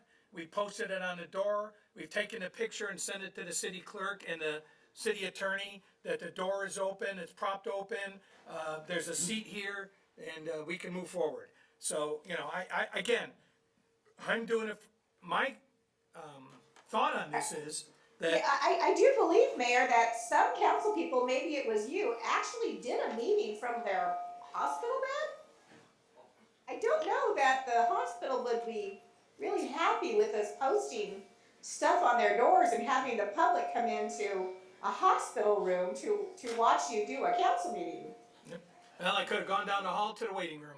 We can work Right, it out. I guess my question is, have why are plenty you of meetings? making this more difficult than it has to be? No, I think we're making it more difficult, but, you know, again, you've I'm had just plenty of curious. meetings, it takes I'm three just to trying to have a meeting. understand your reasoning. There's always a reason, I'm just wondering what it was. Okay, and I think I articulated that, I don't think, is there any? I'd like to comment on this. Yes, sir. I've had to do a remote in the old-fashioned way when I was on the council previously, and it was quite an ordeal since I was up in Sacramento. Excuse me. I'm not there tonight because of illness, but it just makes it a lot more simple. And I understand that there's significance to endorsing this because there's a lot of controversy over whether the pandemic is really a matter of urgency for the state. I can tell you that this helps me to participate, even though at the moment I am recovering. And so I think you make a very sympathetic point, Mayor, but I also believe that in order to assist not only the council but the public to participate more readily, we should go ahead and adopt this resolution. Okay. Well, again, just for clarification, you speak about clunkiness, it's 2 pieces of paper. One on the door, one at the lobby, if you're like in a hotel. But, okay, well, I made a motion. If nobody's gonna second it, then somebody else make another motion. I think Mr. Loa made that motion. If that's a motion, Mr. Loa, I'll second that. Okay, City Clerk, call the roll. Mayor Hoffbauer, No? Mayor Pro Tem Loa, Yes. Council Members Carrillo, Yes. Bishop, and Bettencourt. Yes. Motion Excellent. passes. Okay, motion passes 4-1. We're gonna go down to item number 14.1. Who's doing this one? Chuck. One of many that you have for us. One of many, yes, sir. Chuck, this is the one, right? Yes, good evening. Okay. Yes, this Um, is, this item is, deals with the assessment district and the levy of assessments, new assessments for the Hanaverdi and Ritter projects. And Yeah, for that reason, as our public works director stated, since this is in the area I live in, I'm going to go ahead and recuse myself. Isn't that the rule that if it's a general one, you don't have to though? This This is like his specific street one, or his house. if I may, is related just to the Ritter and the Hanaverdi projects. There's 2 assessment districts with this resolution. And one of them is for the Ritter project and one is for the Hanaverdi project. And this is to vote to levy assessments, new assessments for the following year. So, as an abundance of caution, projects. Okay. I'll take the It's not recommendation citywide. from staff. Excellent. Anybody else gonna, are we all good? Okay, good thing I didn't move. Okay, Okay, good evening, Mayor. came that close. City Council. Almost. So item 14.1, this is a resolution of the City Council to approving the engineer's report that's been prepared and to continue the levy and assessments, collection of assessments for the fiscal year 22-23 for the City of Palmdale Drainage Benefit Assessment Districts number 1 and number 2006-02. Staff recommends the City Council hold a public hearing to accept testimony and adopt resolution CC 2022-041. Okay, Should I read the? yeah, why don't you read the resolution, Okay. the whole thing? Sure. Resolution number CC 2022-041, a resolution of the City Council of the City of Palmdale approving the engineer's report and the continuation of levy and collection of assessments for fiscal year 2022-2023 for the City of Palmdale Drainage Benefit Assessment Districts number 1 and number 2006-02. Okay, I have do I have a motion to, well, I'll open a public hearing. This is 14.1. I have none. IT, do you have anything on 14.1? None at this time. Okay, so I need a motion to close public hearing. I have a motion. Do I have a second? We need somebody online to second this. Second. Okay, motion by Mr. Carrillo, second by Mr. Loa. City Clerk, call the roll. Mayor Pro Tem Loa, Yes. Council members Carrillo, Yes. Betancourt, Yes? and Mayor Hoffbauer. Yes. Okay, the public hearing is closed. We have any discussion on this item or a motion from the council? I'll move to approve the item. I have Second. I have a motion by Mr. Loa. I have a second by Mr. Carrillo. City Clerk, can you call the roll, please? Mayor Pro Tem Loa, Yes. Council members Carrillo, Yes. Betancourt, Yes? and Mayor Hoffbauer. Yes, let the item show 4-0-1. Mr. Bishop abstaining. 14.2. Yes, good evening. And I didn't state this earlier. Chuck Heffernan, Director of Public Works. Good evening again. Item 14.2, this is a resolution accepting the levy and collection of assessments and approving the engineer's report for the continuation of the City of Palmdale Landscape Maintenance Districts and annexations, Park Maintenance and Recreation Improvement District, and Streetlight Maintenance Assessment Districts and annexations. This is the third step in a three-step process for this approval. First step was on May 4th, 2022, when the City Council directed the preparation of the engineer's report. Then on June 1st, the second step was for the City Council to provided their intention to continue the assessments for fiscal year 2022 and set the date of this hearing today. This third step is to hold a public hearing regarding the final approval of the engineer's reports and ordering the levies for fiscal year 2022-2023. And staff recommends that the City Council hold a public hearing to accept public testimony and adopt Resolution 2022-042. Okay, you wanna read the Yes. title of the resolution, please, sir? Yes, sir. Resolution CC, number CC 2022-042, A resolution of the City Council, of the City of Palmdale, approving the engineer's report and continuation of the levy and collection of assessments for fiscal year 2022, 2023 for City of Palmdale landscape maintenance assessment districts and annexations, park maintenance and recreation improvement district, and streetlight maintenance assessment districts and annexations. Okay, we'll go ahead and open a public hearing at this time. City Clerk, was there anything on 14.2?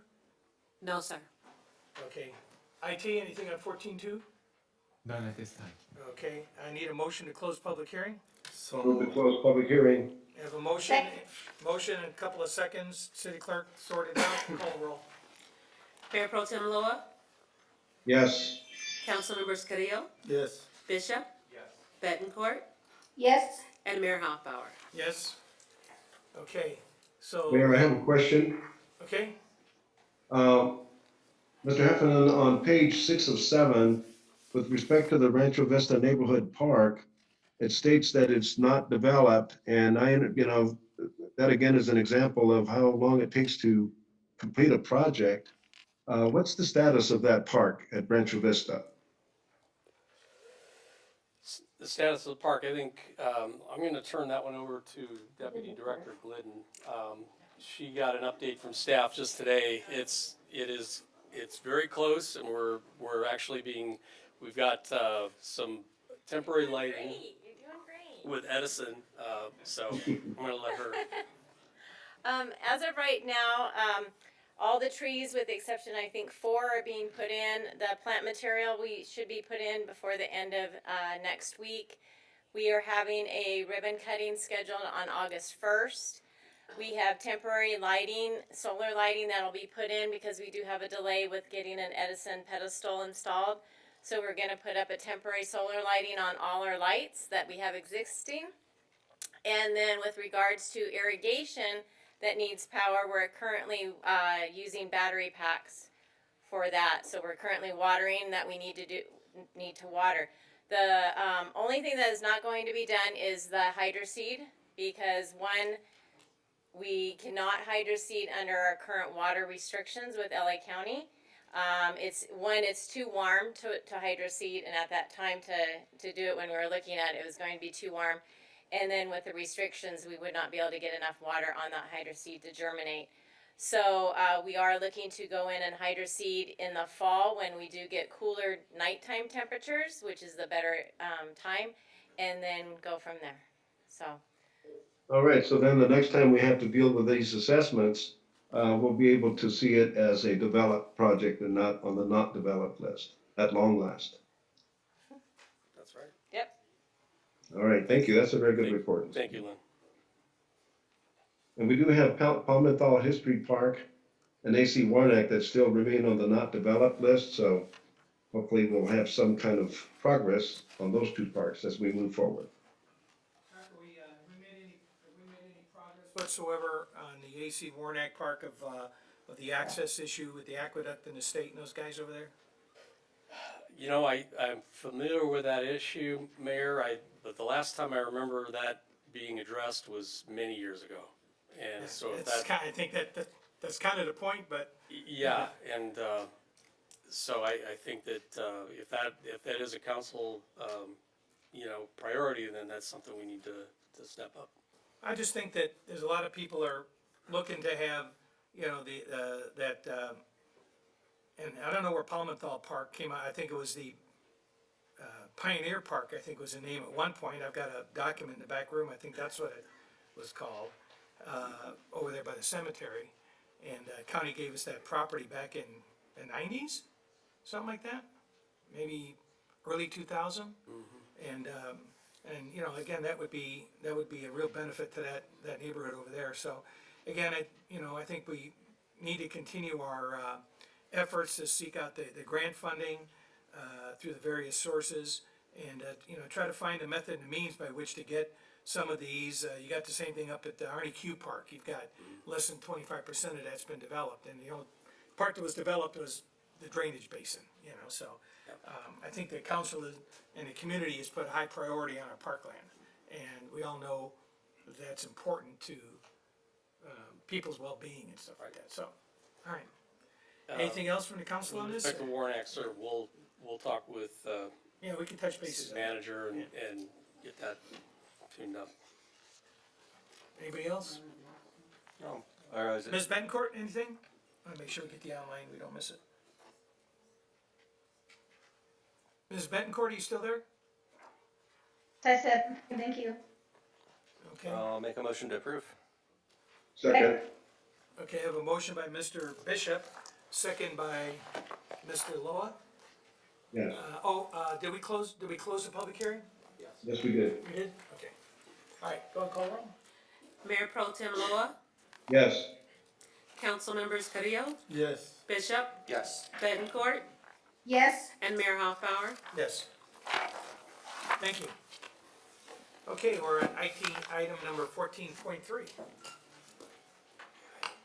Yes, sir. This, item 14.3, this is, this is also the third step in the process. The first step was forming Community Facilities District through resolution, resolution of an intention to form CFD 2022-1. We also have two people from the firm NBS who is helping us with the formation of this assessment district. So the formation of this assessment district is really just for the Copart project, which is at L8 and I think 40th East.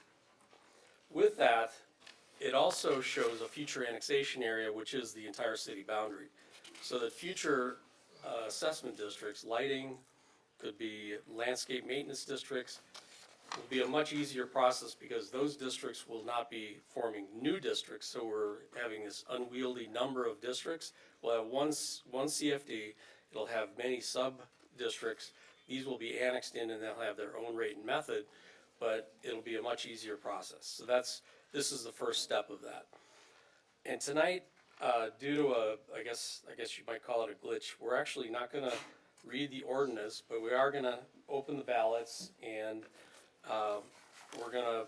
staff's recommendation is to adopt the resolution forming City of Palmdale Community Facilities District 2022-1, authorizing the levy of special tax within the district, preliminarily establishing an appropriations limit for the district and providing future annexations thereof, adopt the resolution 2022-062 calling the special election, and then adopt resolution 2022-063 declaring results of the election of the special election.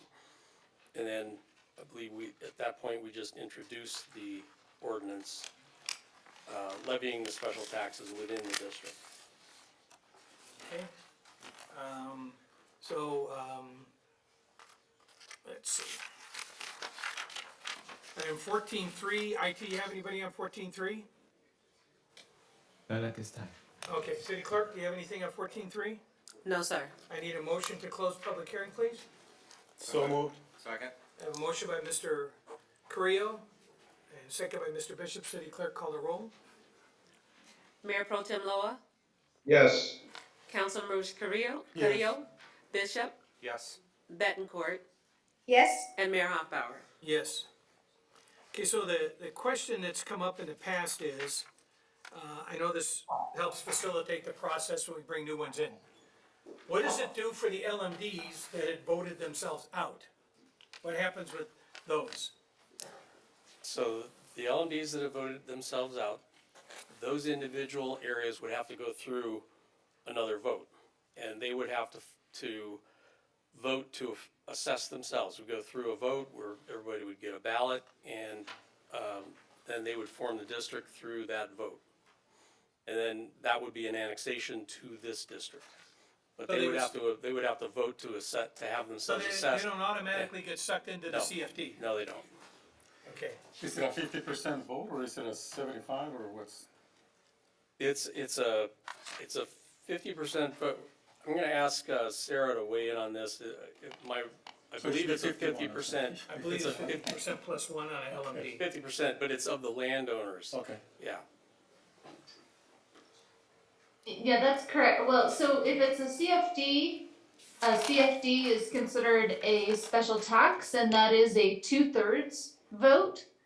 So if you have registered voters in that area, then it would be 2/3 vote by those registered voters. If you have no registered voters, like in the case of Copart, for example, where it's vacant land, and a landowner vote, then we're still obviously looking for a 2/3 approval, but we only have one landowner, so that's easy to do.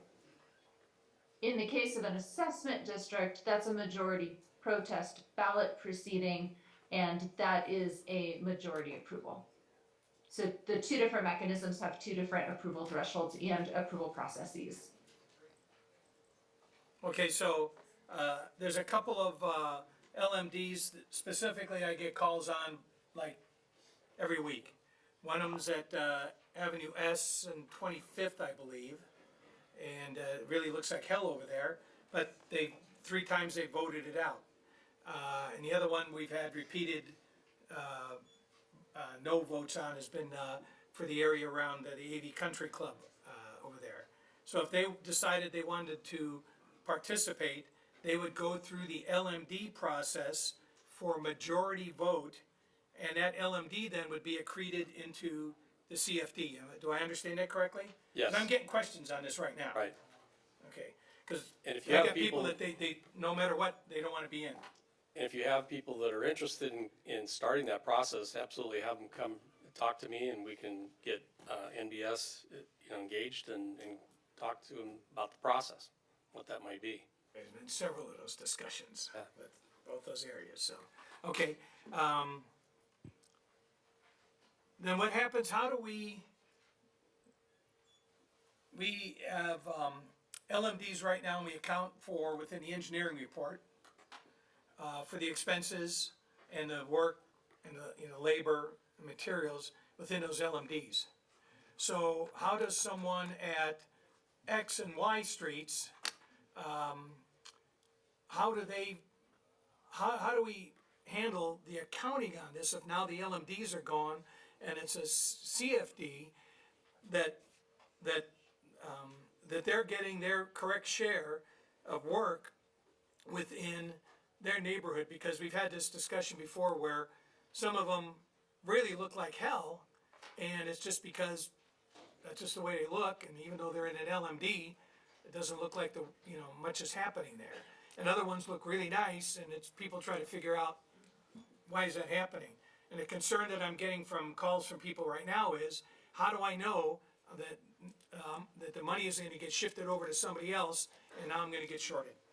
So the process of going, the LMDs that are there now, they'll stay there now until they've actually voted to move into the CFD. They have to proactively move themselves out. Now, the city we're undertaking right now with NBS Phase 2, which is going through all of the districts and doing an assessment of all the assets, the fences, the basin inlet outlet pipes, the landscape maintenance, I think I said the fences, concrete, things like that might be a part of each one of those. And as a part of that, the end result of that is going to be that we're going to have an idea of exactly what it's going to be costing that district to maintain all of those facilities. So the end result will be that we have something that'll tell us the assessment is exactly what it should be, or it should be more, or it should be somewhat less. But the process of the CFD, there is no automatic that where these people, these districts go to the CFD automatically. They don't. I don't know if hopefully I answered your question. Yeah, no. So then, the follow-up to that, then essentially it's up to those property owners within X district to want to remain as they are, or to be annexed into this district. Is that correct, or will they eventually have to be annexed into this new district? It's the city's desire. I mean, long-term, the model is that we would like them to move in. But if they want to stay exactly as they are, they would vote that annexation down, and they would stay exactly like they are now. So I can see districts that are solvent right now that are actually generating more money. I don't see why it would make economic sense for those property owners to annex into this district when there are many other districts that are not solvent. But anyway, I guess that's another discussion to be had. This is gonna be an ongoing process for the city. We have 248 assessed LMDs out there. And it's just, we've always known it's been difficult. I mean, that it's an unwieldy process. Now, we've engaged consultants that are doing this on a statewide basis for a lot of different agencies, and they're saying the exact same thing. They're confirming what we've been feeling for a long time. And so our long-term goal is to get that number down, have these districts get into the CFD, and to be much more of a manageable, and to, as we work through and trying to get the districts up to where they're looking like they should too, frankly. And, you've seen around town, there are districts that we've gotten to, and we are working through, we're probably doing renovations of about three, probably three a year, 3 to 4. I recognize it's a big task. It's a big task that we've been trying to get a handle of for a long time. Yeah. But that's. I do feel like we have the right consultant on board. They've really got a realistic look at this, and I feel like they've got a lot of experience with other cities who have the exact same or very similar challenges that we have. No, I think that we've made a big amount of progress lately. I don't know what the mayor feels, but I think that it's been the last 2 years. I think it's been a big improvement compared to when I started here in 2016. I know the mayor's been talking about this longer than me. Yeah. But I think we're moving in the right direction. I think that, trying. and to the staff's credit, they are doing a really good job on fixing those tracked entries and things of that nature, making them more water-friendly, and replacing some of the dead material and stuff in there, so. But again, the questions I've been getting is, people are worried about, am I gonna get sucked into another tax here? I mean, if we can't even pay to take care of mosquitoes, so. Mr. Bishop, did you have anything you wanted to add to this? No, I share my concerns, but I know that, I know this has been an ongoing thing. Chuck and I have talked about this, about trying to organize the LMDs better, and the way we're taking care of the little spots outside the neighborhood that share the roadways that we all see when we go to and from work and to the market and whatnot. And I'm hoping this helps organize and get it a little bit more manageable for staff to take care of. So, like you said, it's an ongoing process. This doesn't stop here. It just goes and goes and goes and continues to go as far as we develop more and keep building. There's going to be more of these districts to manage. So hopefully this helps get it under control, right, Chuck? Yes, and yes, thank you. And the good news is we're digging in, and we're not, the can is not getting kicked down the road anymore. We've realized this issue, and we're attacking it. Yeah. So hopefully it's easier with the 250 something plus districts that staff's trying to manage right now. Hopefully this helps. Right. So, do we close public hearing? Okay, so I'll move to approve. Mayor, So I do have a ballot here, and I want to state that the official ballot is Right, Chuck- voted yes. So Chuck, help me through, you said you wanted to change the process a little bit on this one? yeah, so what we need to do is we need to approve resolution number 2022-061, which authorizes the special tax in the district. And then I think I'm not sure, but I think we also Can I approved. make a comment too? Yeah. So I just want to say that these landscaping maintenance district fees are really, really important to our community. We've got to have consistency in the appearance throughout our city. When people decide whether they want to move to Palmdale, what do people do? They jump in their car, they start driving around. Also, businesses, when they want to come, they also look at the condition of our city, the condition of our roads, and how is the appearance of the city that they want to move to. So these landscape maintenance districts, which is LMDs, are very, very important to maintaining the appearance of our city. So I just want to thank staff for doing such good work on this, because it's incredibly important to our city. Thanks, Laura. Okay, go ahead, Chuck, continue. And resolution 2022-062, calling for the special election. And again, this is the CFD for the Copart with an annexation area of the entire city boundary. This doesn't have to deal with Right. the LMDs. And then 2022-063, declaring the results of the special election, which you just read the votes on that. So if I'm not mistaken, I think you can approve all three at the same time. Is that right, Scott? Or that's my understanding, is that they, then when we get to the next part of this, which is to introduce the ordinance, that part has to go to August 17th because of we don't fit under I guess it's ordinance 1394, which consolidated the processing of ordinances from 2 meetings into 1, and we missed the deadline for reporting in the newspapers. We have to do that for the reading of the of the actual ordinance. All right, so in order to meet these requirements, we still have to read this resolution, the title of all this resolution but the only thing we're not gonna do is adopt the ordinance at this time, correct? Correct. Right? Yep. Okay, all right, so you wanna read that whole thing in then? Sure. Resolution number 2022-061, a resolution of the City Council of the City of Palmdale of the formation of the City of Palmdale Community Facilities District number 2022-1, citywide maintenance and services, authorizing the levy of a special tax within the district, preliminarily establishing an appropriations limit for the district and providing for the future annexation of property into the district. Adopt resolution number CC-2022-062, a resolution of the City Council of the City of Palmdale calling special election within Community Facilities District number 2022-1, citywide maintenance and services.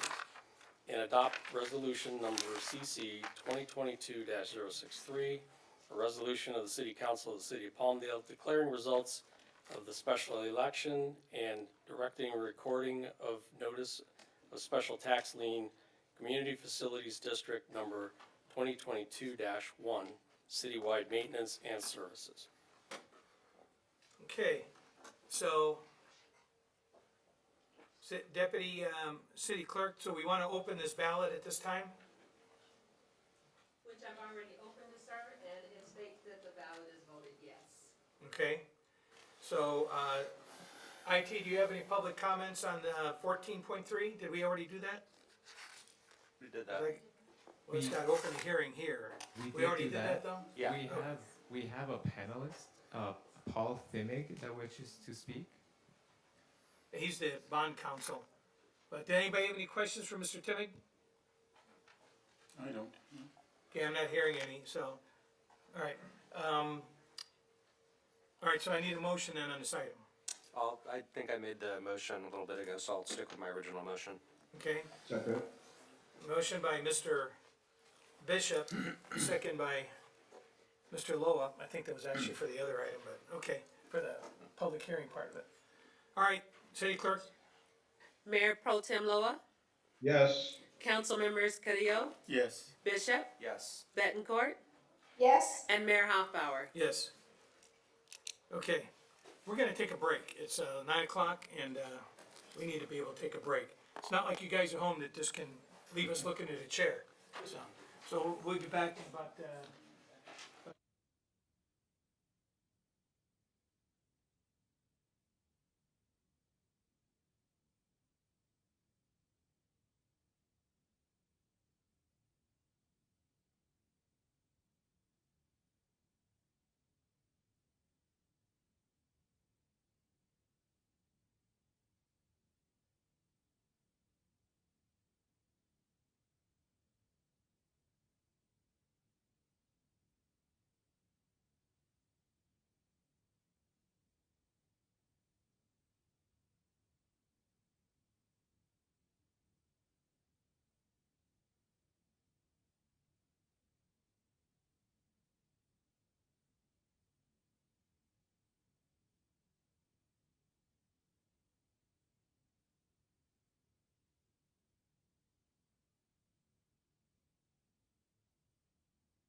Ladies and gentlemen, we're ready to restart.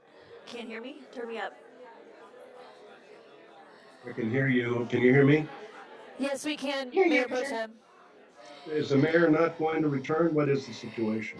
He has to start without him, please. Ladies and gentlemen, we're ready to reconvene.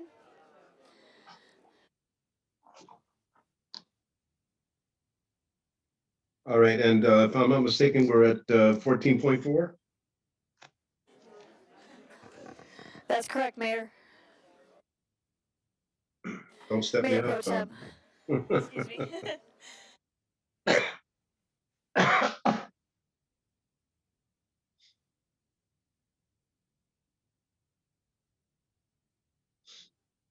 All right, so I believe everyone's in place now, from what I can see. Ms. Betancourt, are you there? I'm here, thank you. Okay, great. All right, so let's go ahead and start. Who's making a presentation on 14.4? Mayor? Chuck Heffernan, Director of Public Works. Item 14.4, good evening. Again, 14.4 is the adoption of a resolution that would update the sewer collection service charge and ordering the continuation of the charge for operation and maintenance of the Palmdale sewer collection system for fiscal year 2022, 2023. As you may remember, back in 2009, the city took over the maintenance of the sewers from the county after doing a lot of studies. And they set up the collection of these assessments to maintain maintain the operation and the maintenance of those sewers. And they've been doing such a good job over the last 14 years. And the assessment this year is being recommended to continue at the same level as it was last year, and it's been level for the last 12 years.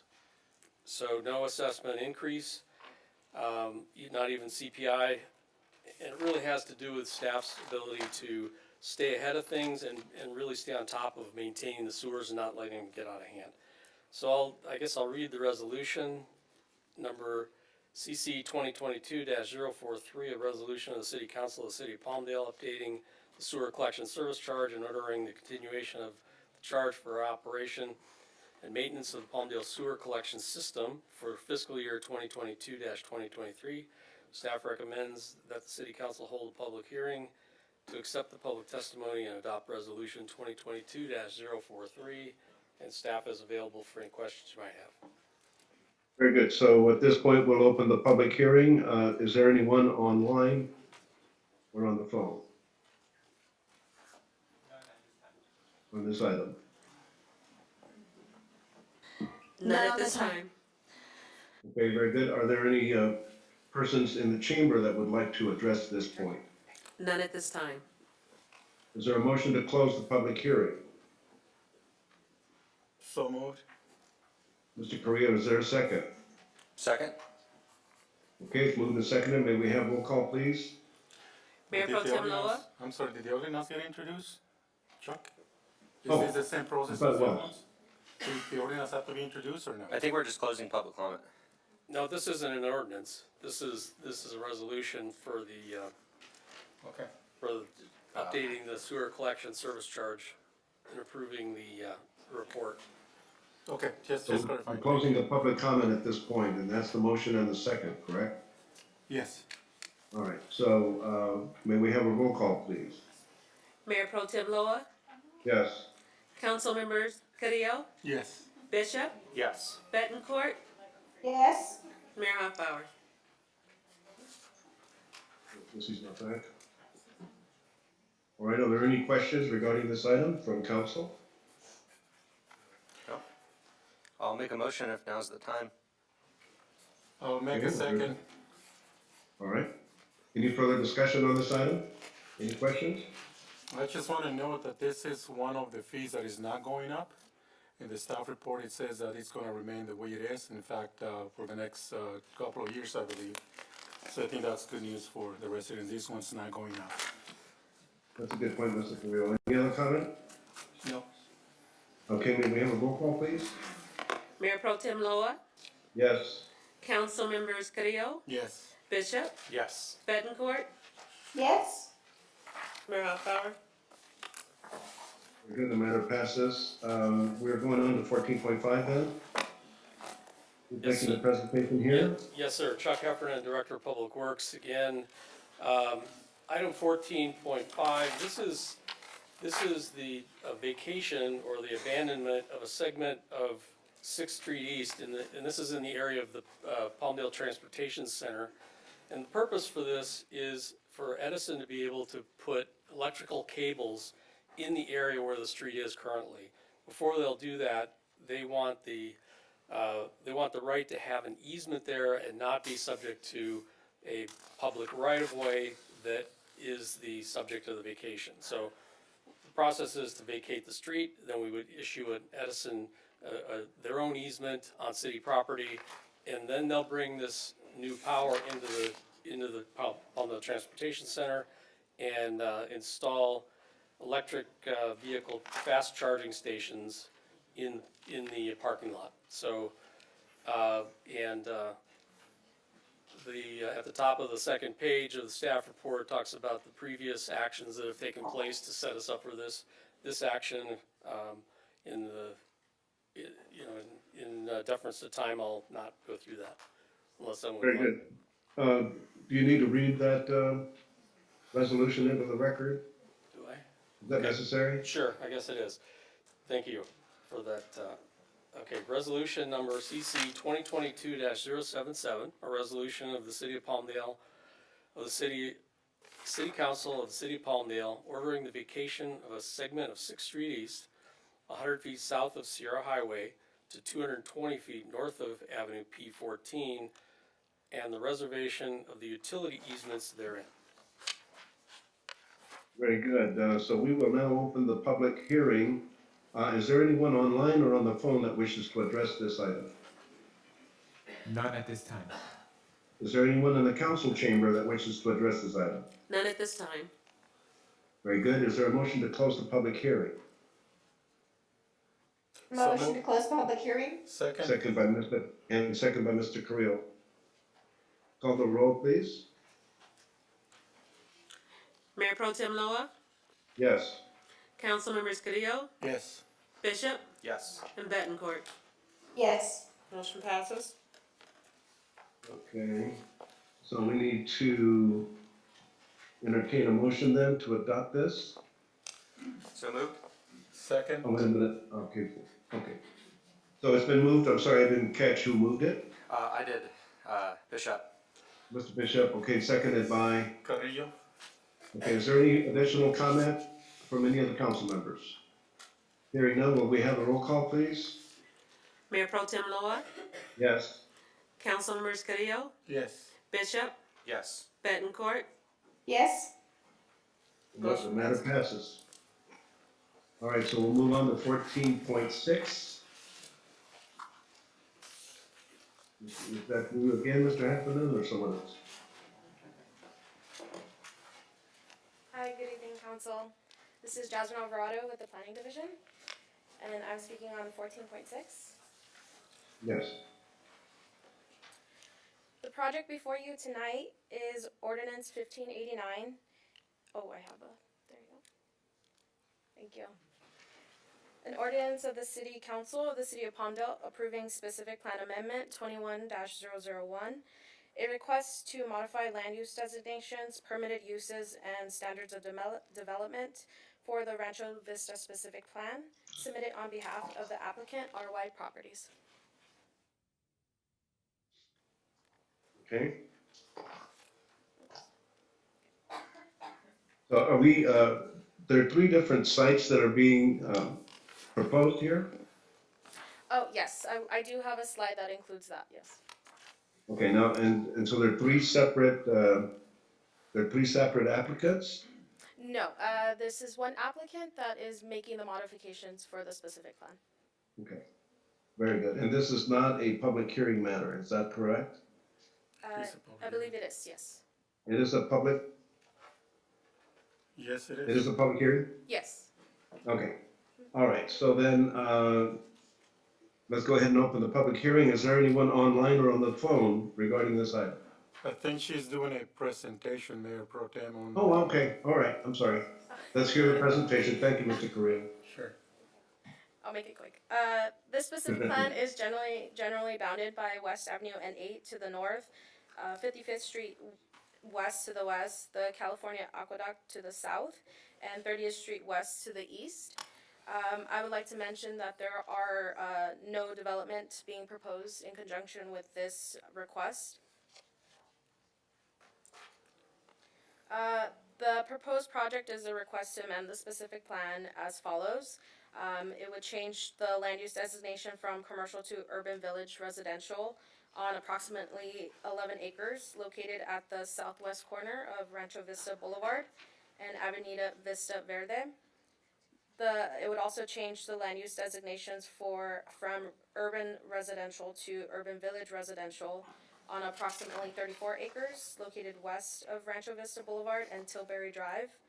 It would modify permitted uses within approximately 10 acres of commercial property by allowing a high residential land use overlay on a vacant site located on the northwest or northeast corner of Rancho Vista Boulevard and Town Center Drive.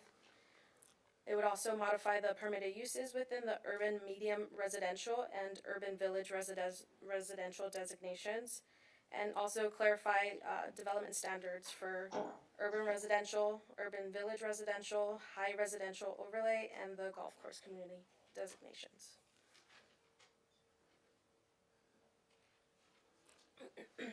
Okay, is that your presentation? Oh, I have 2 more slides. So on this slide, you can see the proposed specific plan land use map. The amendment is compatible with the surrounding land uses and maintains the primarily residential and neighborhood commercial uses while allowing flexibility for future development.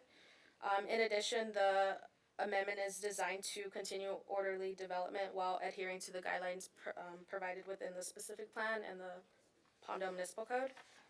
And with that, the recommendation is to adopt ordinance number 1589, approving specific plan amendment 21-001. And that concludes my presentation.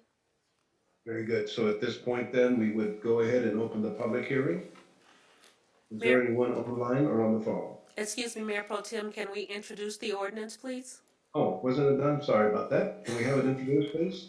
Yes, this is an ordinance 1589, an ordinance of the City Council of the City of Palmdale approving specific plan amendment 21-001, a request to modify land use designations, permitted uses, and standards of development for the Rancho Vista specific plan. Okay. So now is my third attempt to open the public hearing. So thank you very much for that presentation. So is there anyone online as far as making a public comment on this item? None at this time. Is there anyone in the council chamber that wishes to make a comment on this item? The applicant is here and he wants to come to the podium. Please do.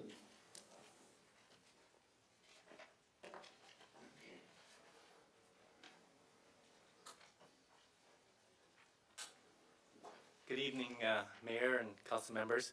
My name is Greg Kwan from RY Properties. I'm just here to answer any questions you may have. Thank you, Greg. One question that I had, I understood that this basically doesn't increase density in any of these three amendments? Overall density, that's correct. Overall density, but there's one project that is going to include an overlay of increased density, is that correct? Well, it's an overlay. There was actually an accommodation for it in the previous specific plan prior to this amendment for a high density, and then that's what actually this amendment eliminates that, but provides an overlay. Okay. Which we also believe it's kind of consistent with the general plan and that's upcoming, the 2045 plan. Okay. Council, any comments? Yeah, I have a question. Even though you don't have a project in mind yet, this being for future residential, I still believe that the demand is there for the type of development that you are hopefully proposing in the near future. But have you had any contact with any developers that are interested? Is this part of the process for you to start talking to developers? Yeah, we work with builders, as you know, and we basically, our role is just kind of preparing the land for them to be able to build the project. And part of what we're trying to do is provide the city with different types of product that is not currently offered in the city. No. Then, So we've had some discussions and unfortunately, due to the last rate increases and whatnot like that, the market slowed down a little bit with the builders. But we believe it's gonna come back and we just wanna be ready for them when it does. Thank you for that. Thank you. I don't have anything All else. right. Mr. Bishop? No, I think this is gonna be good to allow more flexibility for developers in the future to explore those options with different real estate products that are lacking in our community, other than just the single-family homes. Right. So I That think. was our goal. Right, so. Thank you. Ms. Bettencourt, any comments? No. All right, is there a motion? Mayor Pro Tem, we need you to introduce the ordinance. We need a motion and a second to introduce Yeah, the that's ordinance. what I was asking for a motion now. I thought it was introduced previously. And so I'm asking now if there's a motion.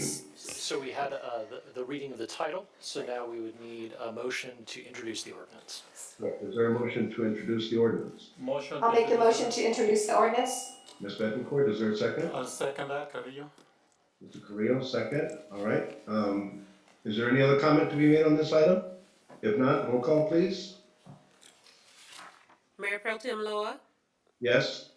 Council Members Carrillo, Yes. Bishop, Yes. Bettencourt. Yes. Motion passes. And now it would be appropriate to consider a motion to adopt the ordinance. All right, is I'll there a make the motion to adopt the ordinance. All right, Ms. Bettencourt, is there a second? Second, Carrillo. All right, without further ado, a roll call, please. Mayor Pro Tem Loa, Yes? Council Members Carrillo, Yes. Bishop, Yes. and Bettencourt. Yes. Passes. When that passes, the ordinance is made. We're at 14.7. I believe there's going to be a request that this matter be continued August 3rd. Is that correct, Ms. Perez? That is correct, sir. We need a motion to do that?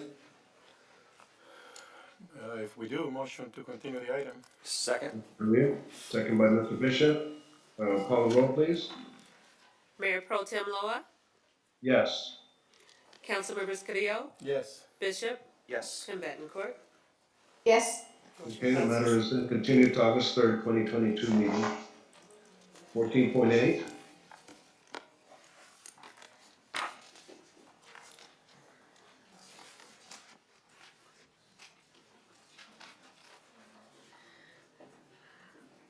She's making her way to the podium, Mayor Pro Tem. I see her. Thank you. Sorry about that wait. Good evening, council members. I am going to be presenting item 14.8. One moment. All right. So tonight we're asking the council, after years of discussion and working on implementation tasks, to adopt resolution number CC 2022-064, approving EPIC's initial rates and rate-setting parameters. Energy for Palmdale's Independent Choice, or EPIC, is a community choice aggregation program where Palmdale will make choices about its energy resources and how to reinvest revenues back into the community. As an essential part of EPIC's operation is rate setting, which directly impacts the program's financial performance and customer satisfaction. It is important for EPIC to set stable, competitive rates, which will in turn result in benefiting the Palmdale residents. EPIC is set to launch in 2 phases. Phase 1 is in October of 2022. Phase 2, and that is the residential and municipal accounts, with Phase 2 in March of 2023 for all other customers, including commercial. I want to do a quick recap of, I did hear some of the public comments from the last meeting, and I wanted to address those quickly. There were two main points that I did here, which was purchasing, or where Epic purchases their power. And I will say to the state, we have not purchased power from another city. So in the future, if other cities do have a surplus, we have the option to purchase that power, but power purchases aren't forced upon Palmdale. For transparency, I will say that our noticing and outreach starts in August of this year, and part of that has to do with what I'm bringing tonight to council, which is rate setting. Public outreach will begin once I actually have rates to discuss with the public, and our website and other outreach items are going to be open at that time. So from here, I can read the title, or I can go into a short presentation for benefits, whatever works for the council. Go ahead and make your presentation, and then after that, read the resolution, please. Yes, I can do that. So for the benefits of the CCA, and I am going to so for the benefits of the CCA, I'm going to read this slide, and moving forward afterwards, I'm going to introduce one of our consultants from CalChoice. So some of the benefits of the CCA: consumer choice, local control, and accountability. When we talk about local control, we can look at how staff can apply for grants on behalf of the residents. One of the examples of this is applying ARPA funds to Vera and Care customers. And so that is lower income customers who are disproportionately impacted by raising energy prices. Number two, residents with solar receive 0.06 kilowatt hour, or 0.06 kilowatt hours versus 0.04 kilowatt hours from Edison.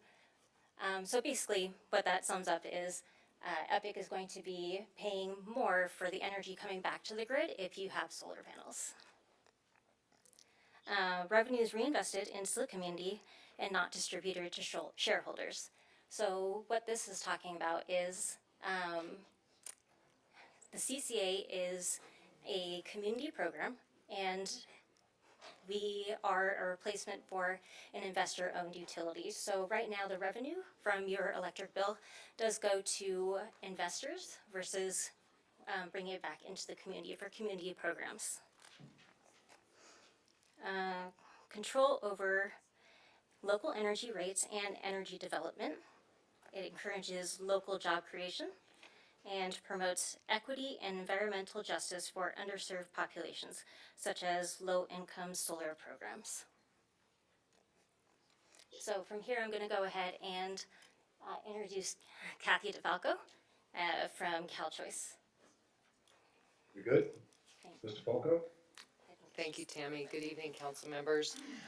One of the things that we heard at one of the previous council meetings is that council would like to have a little bit more information on the benefits that CCA brings to the community. So I thought this evening I could share with you what some of the other CalChoice members, some of the benefits those communities are receiving. So just some quick background. CalChoice does actually represent 7 operational CCAs, so that's 7 smaller cities in the Southern California Edison territory. And then when Palmdale goes live in October, that will be the 8th operational CCA. So, see if I can operate the.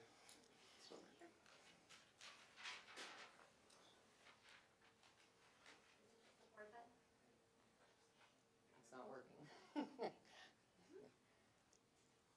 Maybe it's the other button. I'm gonna try that button. It can also be This pointed does not that appear way. to be working. Is there another way to advance the slide? There you go. Oh, there we go. Okay, Yeah. so some of these programs will implement, like, as soon as you are up and running and supplying energy to the community, we will be able to put some of these programs in place. So the first one that most of our cities have in place, it's a co-marketing agreement with OwnConnect. So basically, OwnConnect will provide devices to your residents and in some cases businesses, and it will have the Epic branding on it. So it becomes a positive touch point with the community. It allows residents to use demand response devices to lower their energy usage. So by doing that, they're reducing their bills. These devices come at no cost or at very, very low cost to the residents. An example of that is their thermostat, their Nest thermostat is 99 cents. They have smart plugs that are free. They also have EV chargers. So this is one of the programs that we already have in place. All of our other cities have signed up. It's at no cost to the CCA at all. Is it okay if I ask questions now? Pardon me? Can I ask questions now, Mayor Pro Tem? Sure. Or you wanted to go through the, Thank you, Mr. Creel. Yes, I think it's appropriate to ask questions. thank you. EV chargers, that's something that got my attention. Okay. I struggled to put one in unincorporated LA County, my mom's house.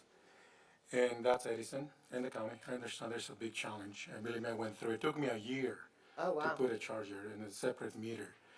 So can you elaborate on the EV chargers, on how that program works? I don't have the specifics about Okay. that. I can certainly get that from you. We have a member on our staff who is, she's our programs person, and she's the one who goes out and finds grants, and Okay. she has done many EV chargers. So Yeah. that's. I think that's I can important certainly for get the that underserved information. communities that you're trying to serve because, you know, some of us that live on the east side are able to have an electric car. In my case, I have a hybrid, but we don't have any chargers over there on the east side. They're all over the west side.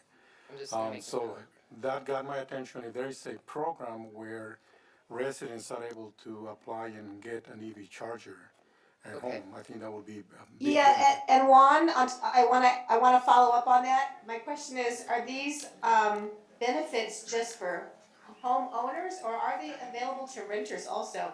Because we have a very large population who's, you know, renting, but they're paying for their electricity, so would they be able to reap the same benefits as, say, a homeowner? Yes, absolutely. This particular program, as actually all of them, there's one that is not available to renters, but this particular program here is, as long as you are an Epic customer, you are eligible for this particular program.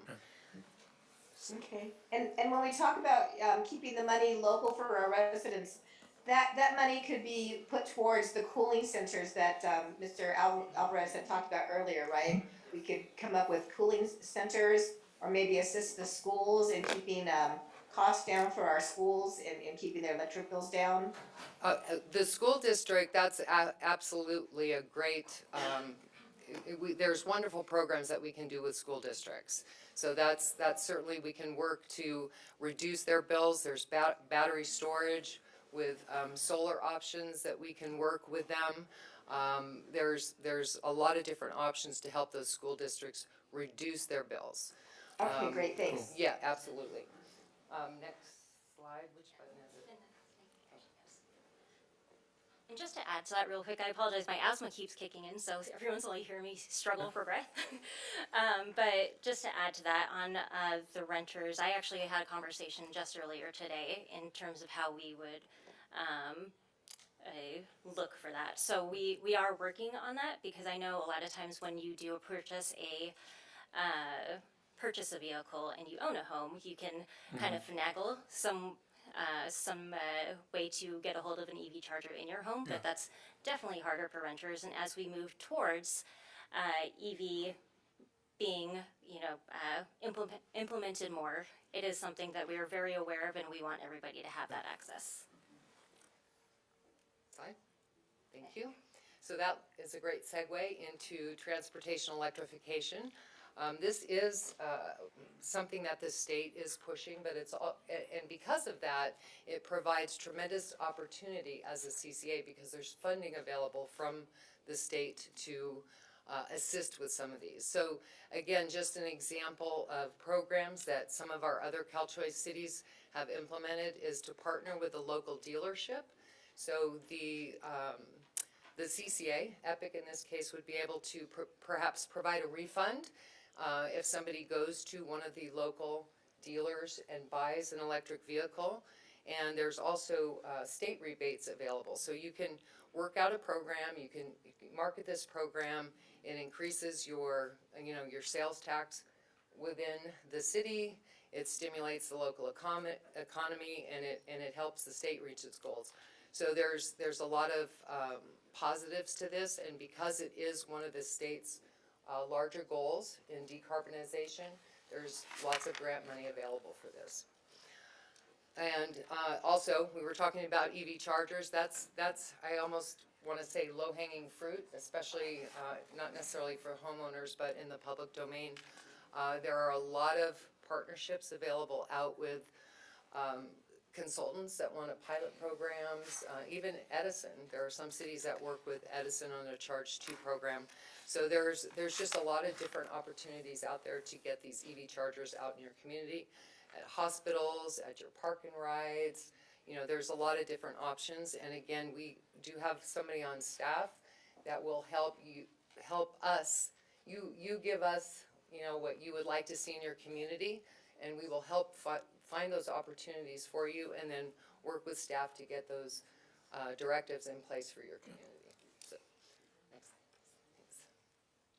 Thanks. So this is the one when Councilmember Betancourt asked about the renters. This particular one is for homeowners. This is an alternative energy community. And there's a couple of these across the state. One of them does happen to be a CalChoice member. This is, again, primarily through grant money. It's a pilot program that was requested from the California Energy Commission, and that's something that they would like to develop outward into other communities in California. So basically, this is putting solar and batteries on affordable housing. So you designate an area for affordable housing, and then within that community, you work with the developers to get this solar and the batteries installed. And the goal here is, again, to reduce the energy bill for those lower income homeowners. So. And we're going to be working with any new townhomes or apartment complexes that are going in too, right? I believe there are, and I can certainly get you more information on that. Yeah, because it just makes sense with the world going to electric vehicles. We have to be able to provide electric charging stations in our apartment complexes too. And also, put a fund aside for maintenance of these chargers, because I don't have an electric vehicle, but I've driven past people that have, been trying to use them, and they're broken, or they're missing parts, or they're not maintained.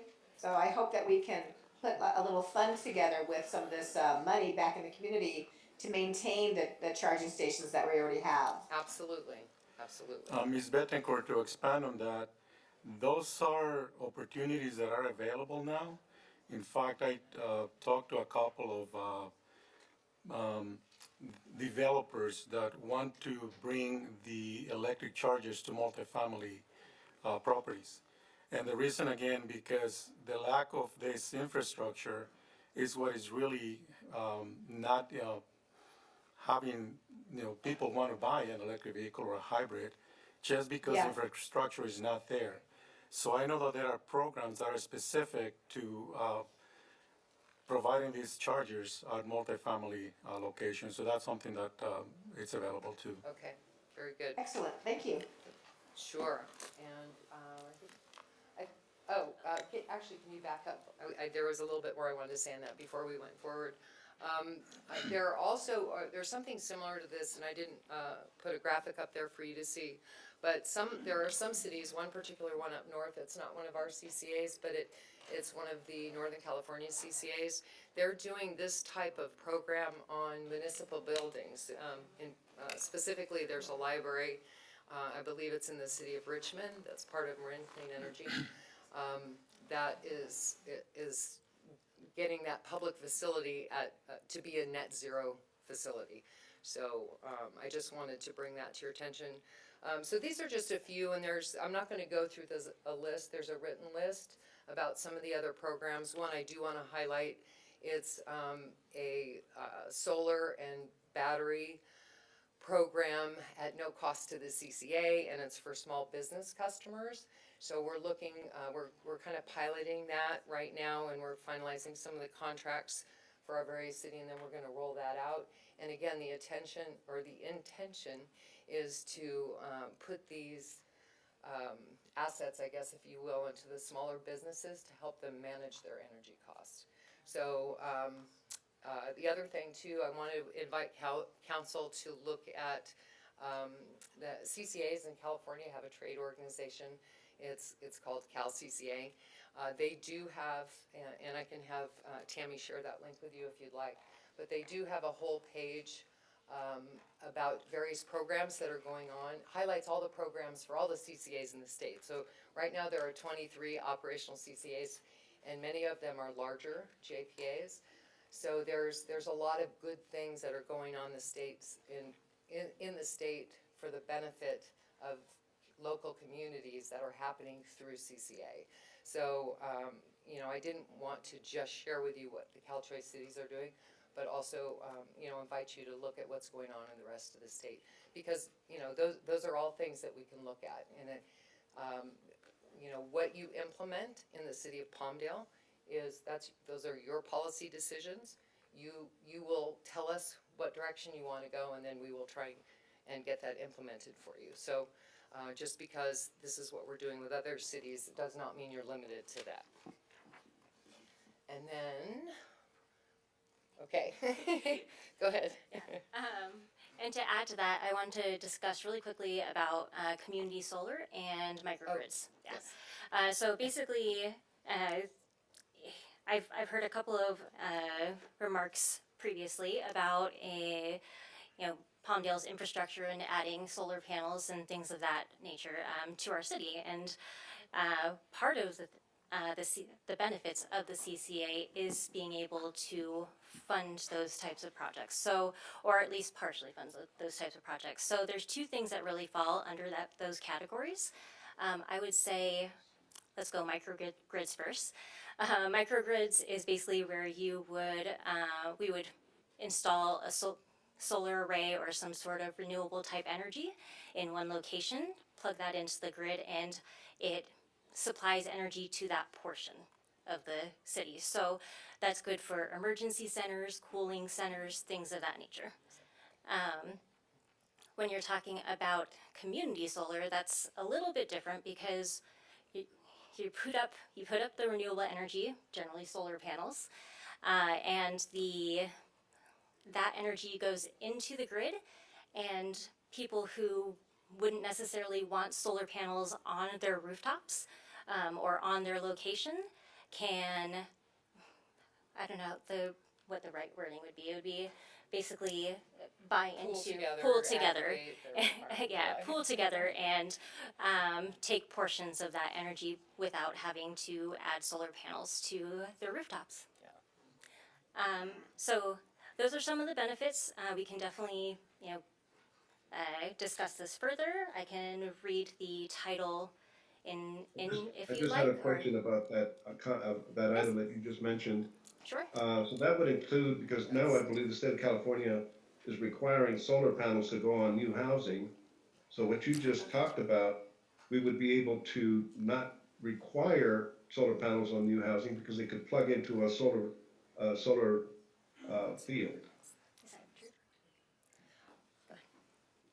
Yes, so I believe what you're talking about, sir, is one of the cities that has worked with the CEC to fulfill that mandate, that obligation, in a manner that's slightly different than I think what was originally introduced by the California Energy Commission, and that was the developer is able to pay a mitigation fee, if you will, into a certain fund, and rather than putting the solar on the rooftop, they can do what Tammy was describing as community solar. So they are still able to meet the needs or the requirement of the CEC for that mandate to put solar on new developments. However, they're able to do it in a manner that if somebody doesn't want solar, they can then buy into this community solar project and still get the benefits of having reduced energy costs, but not have the solar in their house if they choose not to. And not have to buy an expensive battery a few years downstream. That is true as well, yes. All right, any other comments by council? Mr. Bishop? No, I'm good. I think a lot of the questions I had were already answered. Okay, so perhaps we, and I know Ms. Betancourt and Mr. Carrillo have spoken. Can we have the resolution read in, please?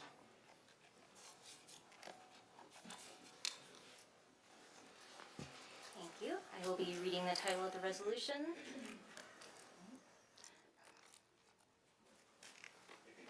Sorry, wait a second. All right. A resolution of the City Council of the City of Palmdale approving the initial rates and rate-setting parameters for energy for Palmdale's Independent Choice Community Choice Aggregation Program. Good. Resolution number CC 20222064. Thank you. Yes. All right. So at this point, I believe I will call for public comment. Is there any public comment online or on the phone? None at this time. Yes, Is there any sir. public comment? I have two. Garlinia Davis. Thank you, Ms. Davis.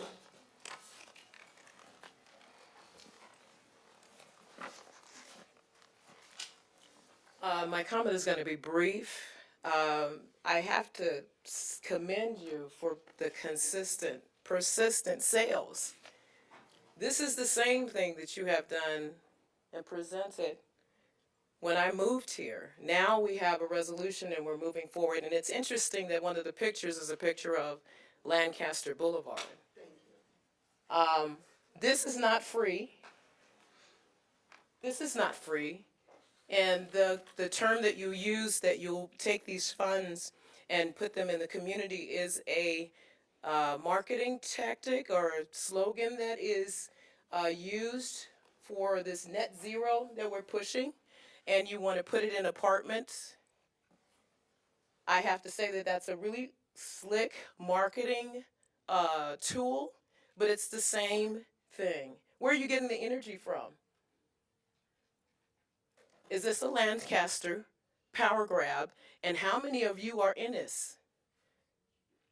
I'm not impressed. And you already have an ordinance ready to go ahead and just move this right on in. Thank you, ma'am. Mario Presence. So, I thought we addressed this, and I had two questions for the young ladies who presented.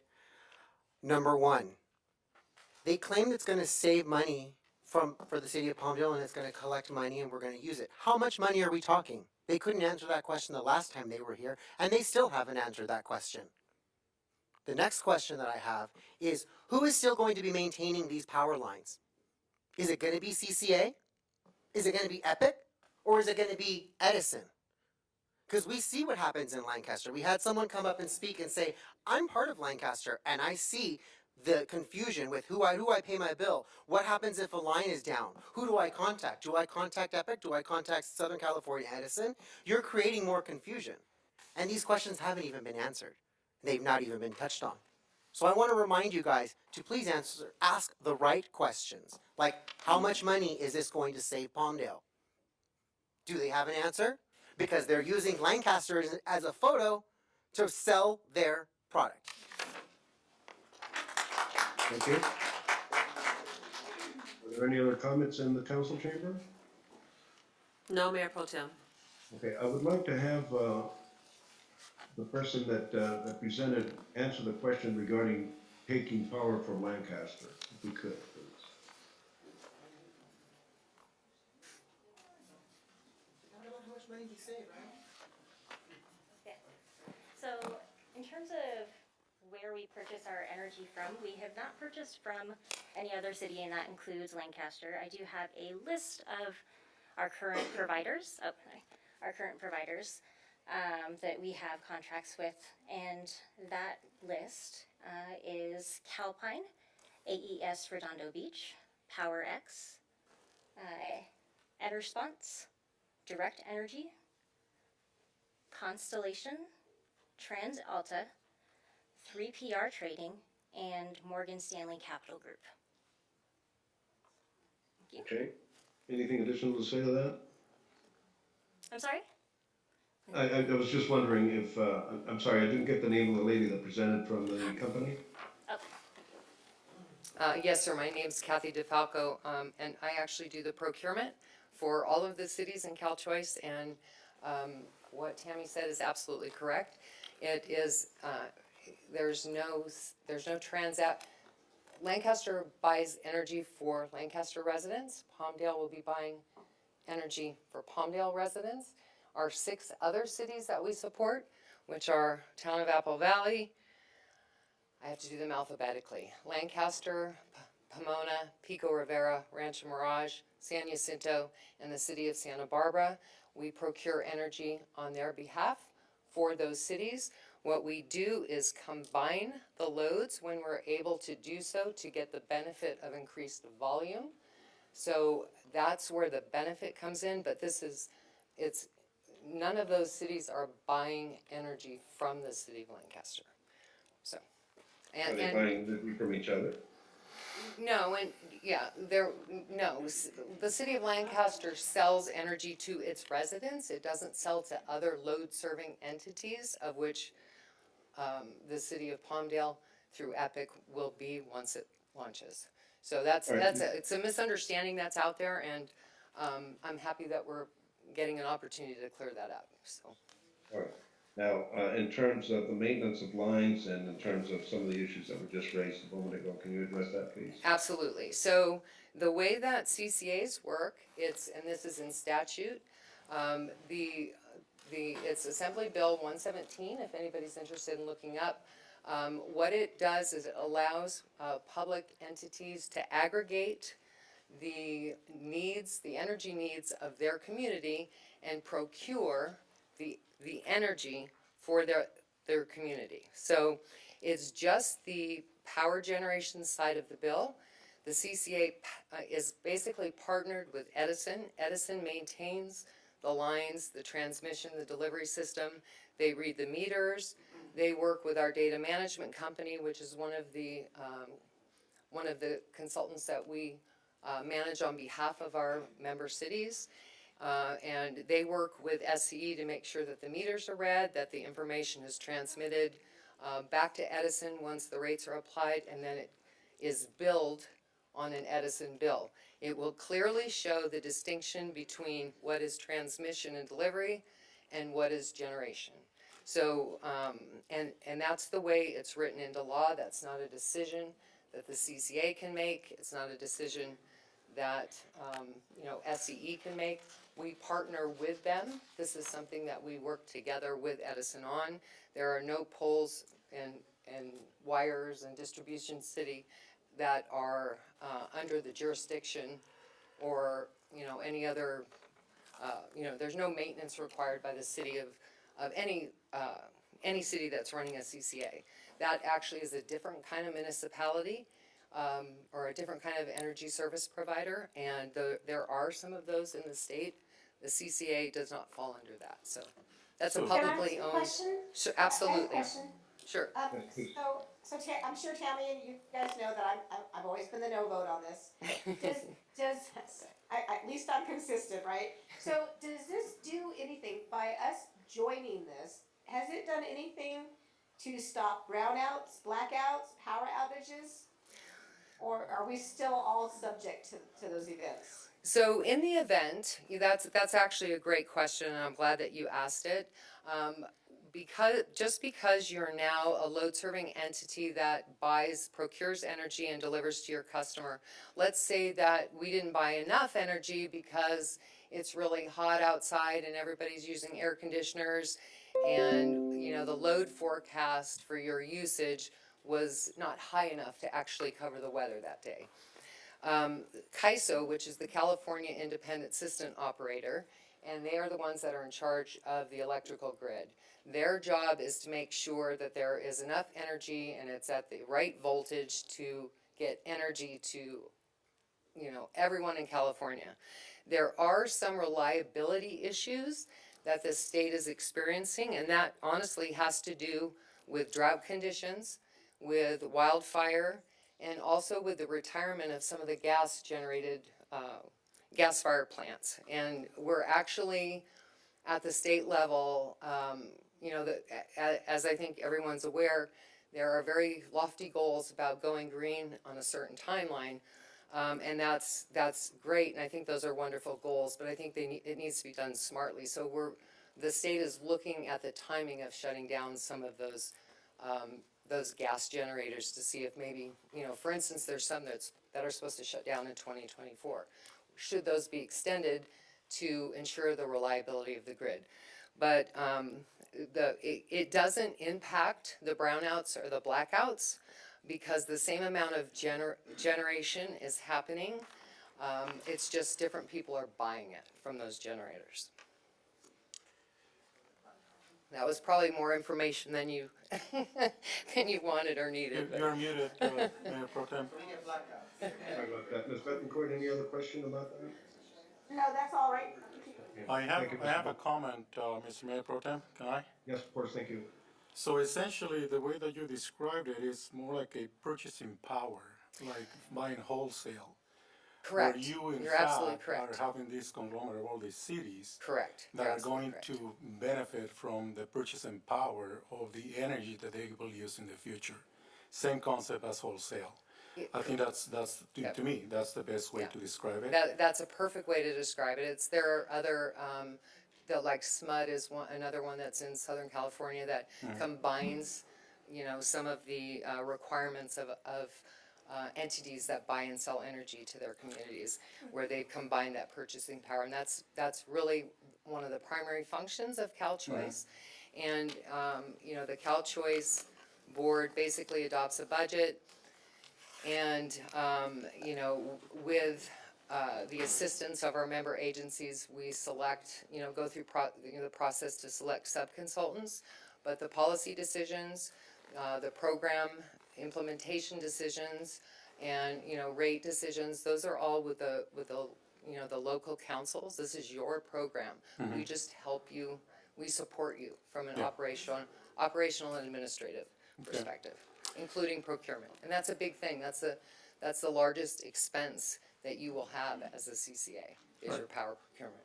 Okay. I have a question. Since we are essentially having SCE continue to be involved in the manner that you described, what is the financial benefit to the city and to the residents?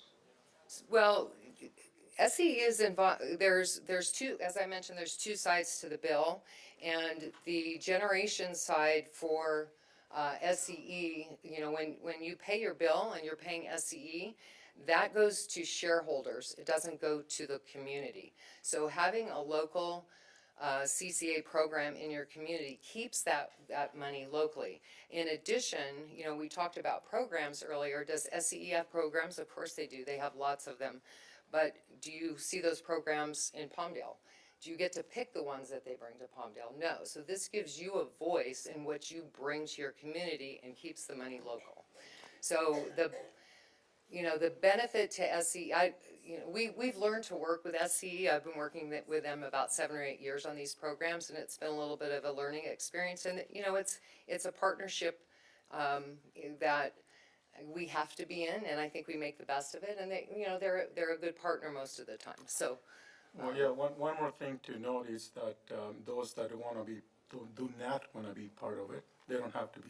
That's correct. They can continue to be with Edison. And the other thing that I want to mention, because I know this comes up a lot, and it does become something that people are not necessarily happy about. And again, this goes back to the statute. These are not rules that we're making up as we go along. And again, I want to say it's Assembly Bill 117, and it passed in 2002. It was a result of the energy crisis in the early 2000s, and when we had energy providers going bankrupt, and it pulled some of that energy away from some of these very, very large companies.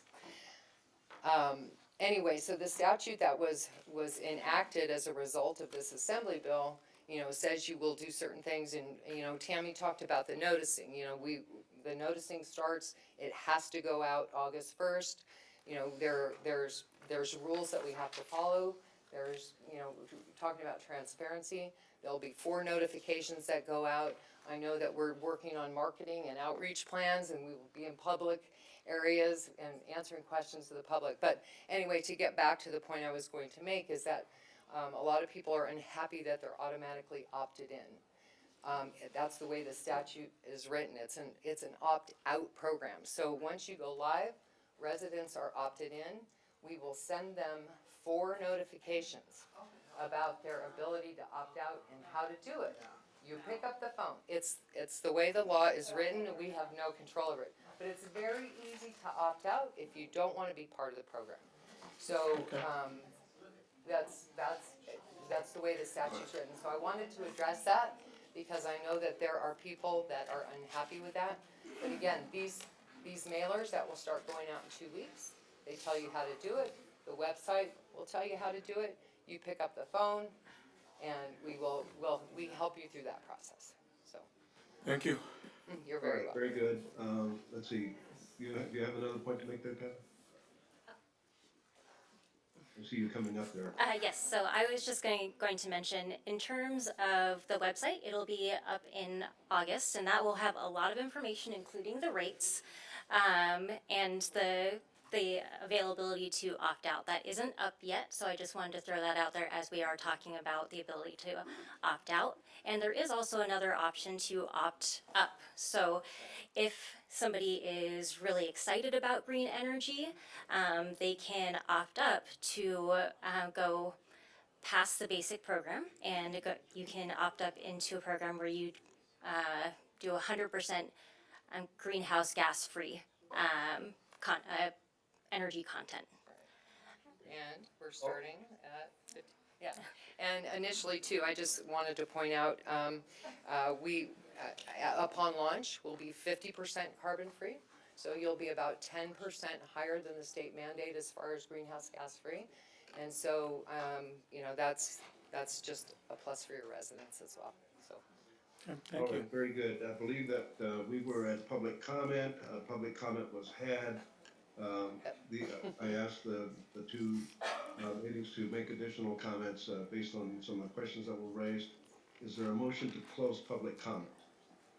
Motion to close public comment. Second. Is there a second? All right. Roll call, please. Mayor Pro Tem Loa, Yes? Council Members Carrillo, Yes. Bishop, Yes. and Bettencourt. Yes? So now, I believe we should have a motion, if there is one, to introduce this resolution. Is that correct, Scott? No, sir, just an adoption. Is there a motion to adopt? Thank you. Motion to adopt. By Mr. Carrillo, second. I'll second. Mr. Bishop seconds the motion. Unless there's any additional comment, can we have may we have a roll call, please? Mayor Pro Tem Loa, Yes? Council Members Carrillo, Yes. Bishop, Yes. and Bettencourt. No? Okay, very good, thank you. 14, it all it requires is a three vote, correct, Scott? Correct.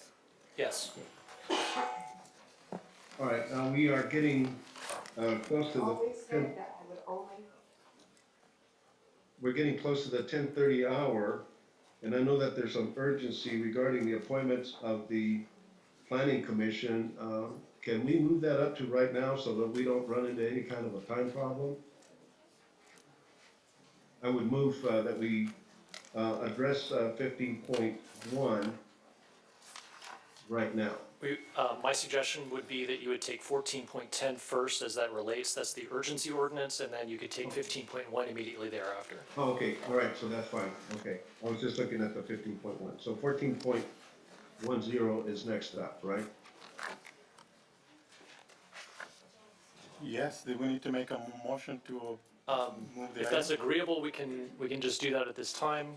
unless anybody objects. Well, here's what I'd like to do. I've talked to our city attorney, excuse me, quite extensively on this issue, and I've asked him to prepare some language to the effect of a motion that I would make. We would have all of the commissioners remove, as is being stated here, and then my motion would be to reinstall the current commissioners for them to serve until such time as after the next election. And then after that point, then this issue would come up again for appointment by the several city council members. I do that in order to maintain consistency and the fluidity of the processes of the planning commission, and to not engage in any kind of an issue at this point for closing the ability of council members, and we may have 3 new council members in December who would have been foreclosed out if we make appointments now and add terms to them. So I believe in both in terms of maintaining stability of the planning commission and its processes, and in order to give the 3 council members that may be coming on board the opportunity to appoint their own council members. So that's my motion. I believe, Scott, you have language to that effect? I do. Before we take action on that motion, Can I make some comments? sure, we would want to hear from the public at some point, but certainly yes. So all of us as council people, when we got elected, we came into our positions with our planning commissioners already in place. It's never been a problem. Can someone tell me exactly which commissioners' terms are expiring? Because it was my understanding that at least 2 of them, they have another year to go. There's also been some confusion as to the opening and closing dates for people to apply. I think we had 12 applications, but many more people wanted to apply. So I don't know if we want to reopen the application process for planning commissioner and relook at that. There's just so much going on with these positions. I just want some real clarity as to who's expiring. Do we want to move them now into the new districts so that they have some experience within their own districts before anybody new comes on board? I'm just throwing out ideas so that you guys have stuff to talk about and think about. All right, so I've made a motion. Let me see, Scott, could you read the nature of what will be added to the ordinance if someone seconds my motion? If there's a second, we would want to hear from the public at some point on this. Yes, right.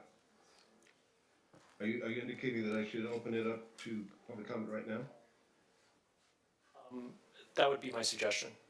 Okay, so let's, do we have any public comment online? Yes. Station Right. Emis, feel free to unmute yourself. Good evening, Mayor, who isn't there. I don't know where you went, I'm sorry, and council members. This is Station Amos, and I am currently the chairwoman and a 7-year member of the Palmdale Planning Commission. Regardless of the fact that this public hearing was improperly noticed with incorrect date information in the Antelope Valley Press, which I believe makes this an improper hearing, I am going to voice my opinion nonetheless. In April, I brought to planning staff, city attorney's office, and city council members' attention that the new districting change affected the planning commission districts. However, no immediate action was taken that I am aware of. While there is an urgency to fill 3 expired commission appointments tonight, there is no urgency in rearranging the existing planning commission. The new districts truly do not take effect until the November election. Because if they were in effect now, the city council would have had to rearrange itself since 2 members of the council live in District 2. Yet both are still sitting on this council. Therefore, I do not believe there is an urgency to realign the planning commission at this time. None of the planning commissioners have moved out of the district from which they were appointed, so they are each still in their district that they were appointed to serve. And as stated at a previous council meeting, each of them is interested in continuing to serve. The urgency ordinance has too many abnormalities, such as changing the terms of office because of the expirations of specific commissioners' terms at this time. Section 2 allows the mayor to appoint the District 5 commissioner, although he doesn't live in that district. Section 3 states that without this ordinance, the planning commission cannot function. However, that is untrue. Yes, we need a quorum of 3, but there are other options. My suggestion is that you do not adopt the urgency ordinance, and during item 15.1 tonight, you reappoint the 3 commissioners who are eligible for reappointment. Deal with the new districts once there is actual representation on the council in each district. This solution will allow the Planning Commission to function and carry on without delay. It provides transparency and equity, and it does not carry any hint of politicizing the Planning Commission appointment process. Thank you very much. Thank you. Is there any other public comment online? Yes, Eric Olson, feel free to unmute yourself. Mr. Olson? Good night, council. I just want to say to Mr. Loa's point of the possibility of 3 new council members, the commissioners are at the pleasure of the council. So you can make whatever changes you want tonight, and then when a new council arrives, they can change that if they so please. So we don't have to postpone anything for that reason. It's at the council's pleasure. All right, sir, thank you. Is there any other public comment online? None at this time. Is there anyone in the council chamber that wishes to address this point? Yes, Kevin Shankman.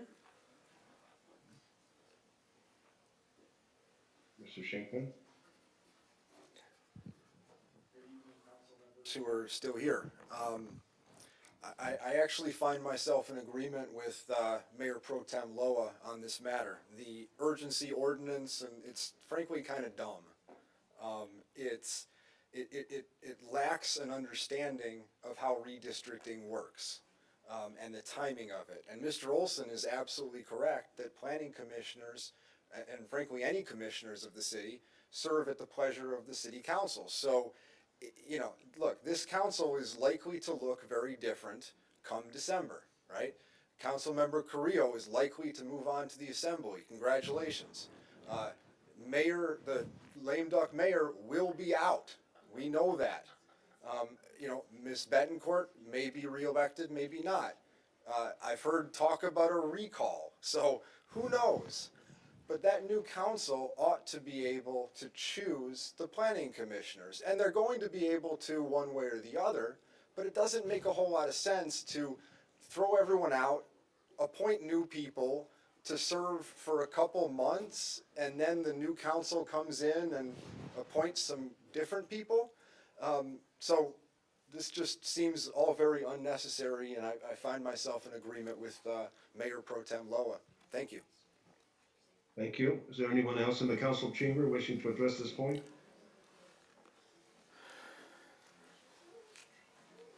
No, Anyone sir. else? No. Okay, is there a motion to close public comment? Motion to close public comment. Mr. Carrillo, is there a second? Second? All right, Mr. Bishop seconds. Roll call, please. Mayor Pro Tem Loa, Yes? Councilmembers Carrillo, Yes. Bishop, Yes. and Betancourt. Yes. Very good. All right, so I renew my motion, which is essentially to have all the council members, all the commission members withdrawn, and then reappointed to serve until such time as after the election, and when that issue may be brought up by council for reappointment or appointment to the commission. And I did I asked Scott to prepare some language to that effect, if we could have it so it could be more formal in terms of my motion. Yeah, I just need some clarification, Mayor Pro Tem Loa, regarding, you want to remove all of the planning commissioners and then we each select one for our district? I'm kind of confused as to what the motion is. No, my motion is simply to, basically, we don't have to withdraw the current commissioners. My motion is simply to maintain all of the current members of the commission in place until after the election in December. And whenever council then brings up the matter of appointments to the council, it could be at the end of January, it could be anytime. So it's just basically to keep our planning commission in place until after the election.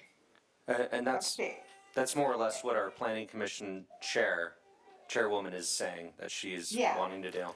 No, I don't think that So there's no one that's expiring, right?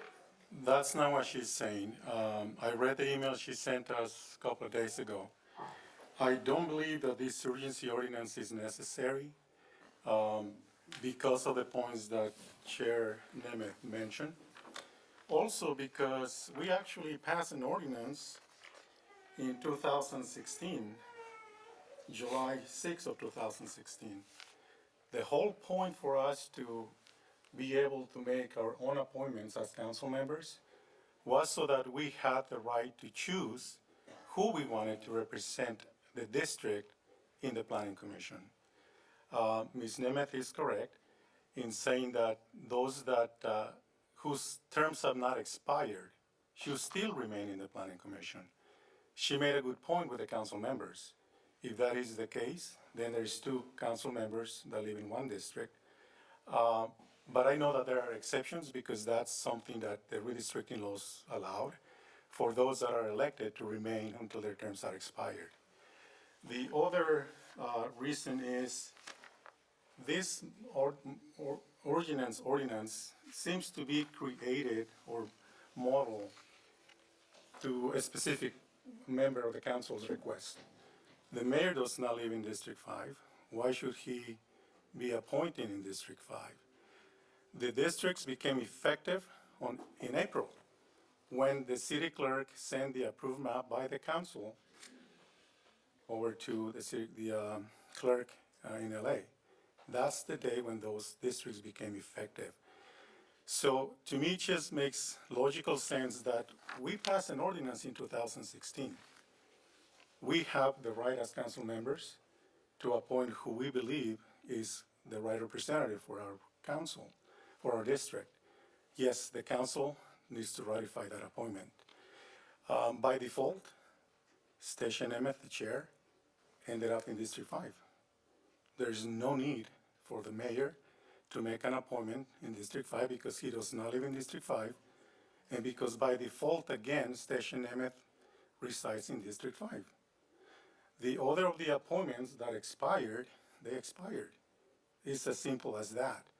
This urgency ordinance again seems to have been modeled for specific requests. And just because the municipal code does not have what we approve, and this is a signed ordinance that we approved in 2016. I requested that this be placed on every council member's dais, and it has been.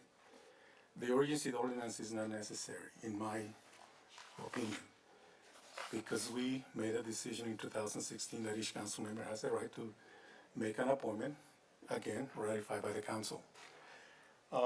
Those are the reasons why I hope that there is no second for Mr. Loa's motion, because it just doesn't make any sense. And furthermore, in one of the items 15.2, with the appointment of the TPA, the Palmdale Space Academy, even though the Palmdale Space Academy does not have to be appointed by districts, we had 6 applications. If you look at the staff report, the first 3 applications tell us what district they live in. One of them, Leslie Vickers, District 5. The districts have been put in place since April. For that reason, I hope there's no second to the motion to keep the commissioners until December, because what's the point? Every 2 years we have elections. This is just part of the democratic process. We'll have an election in November. Are we going to replace the planning commissioners every 2 years? No.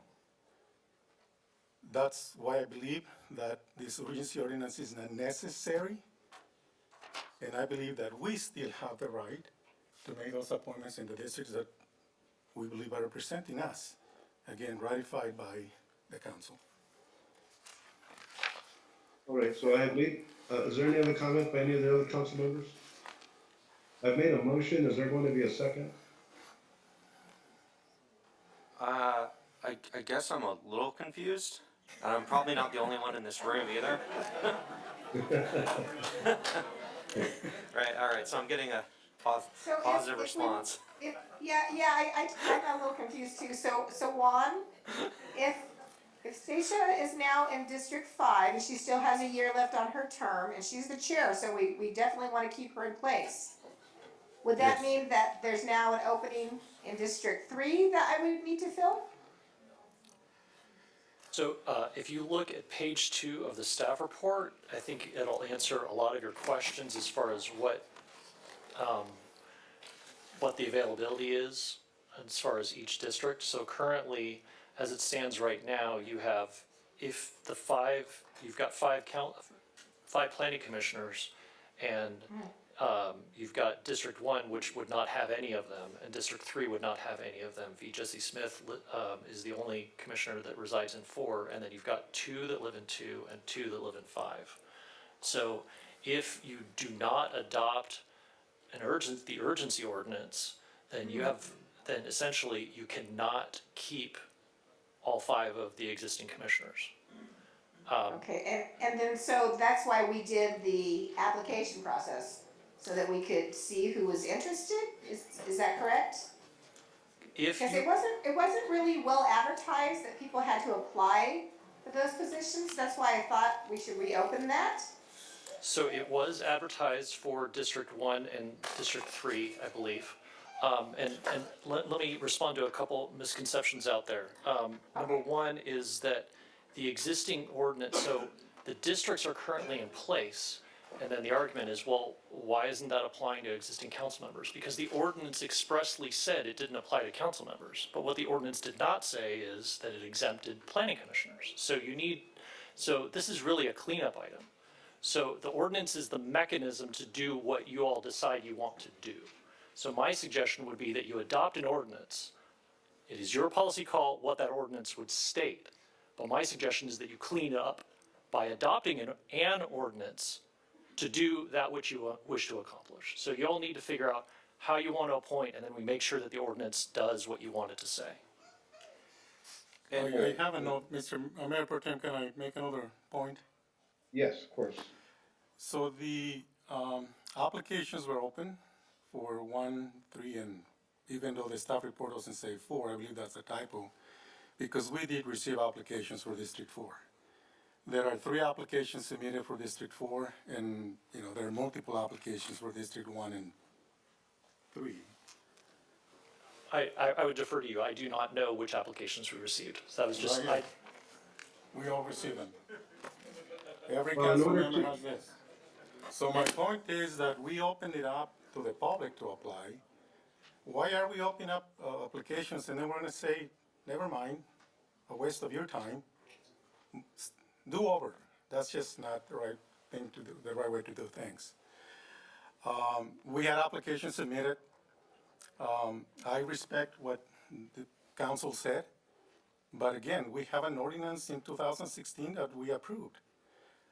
Therefore, again, I didn't hear a second for Mr. Mayor Pro Tem Sloa's motion. Well, there was interruptions made. I just want to make sure that there is no one that's going to second my motion, so I make my motion. Is there a second?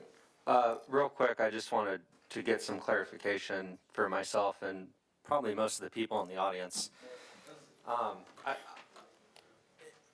The way I see it, the cleanest way is how we talked about it earlier, is if we can, let the planning commission continue where they're at now. We have a fully functional planning commission.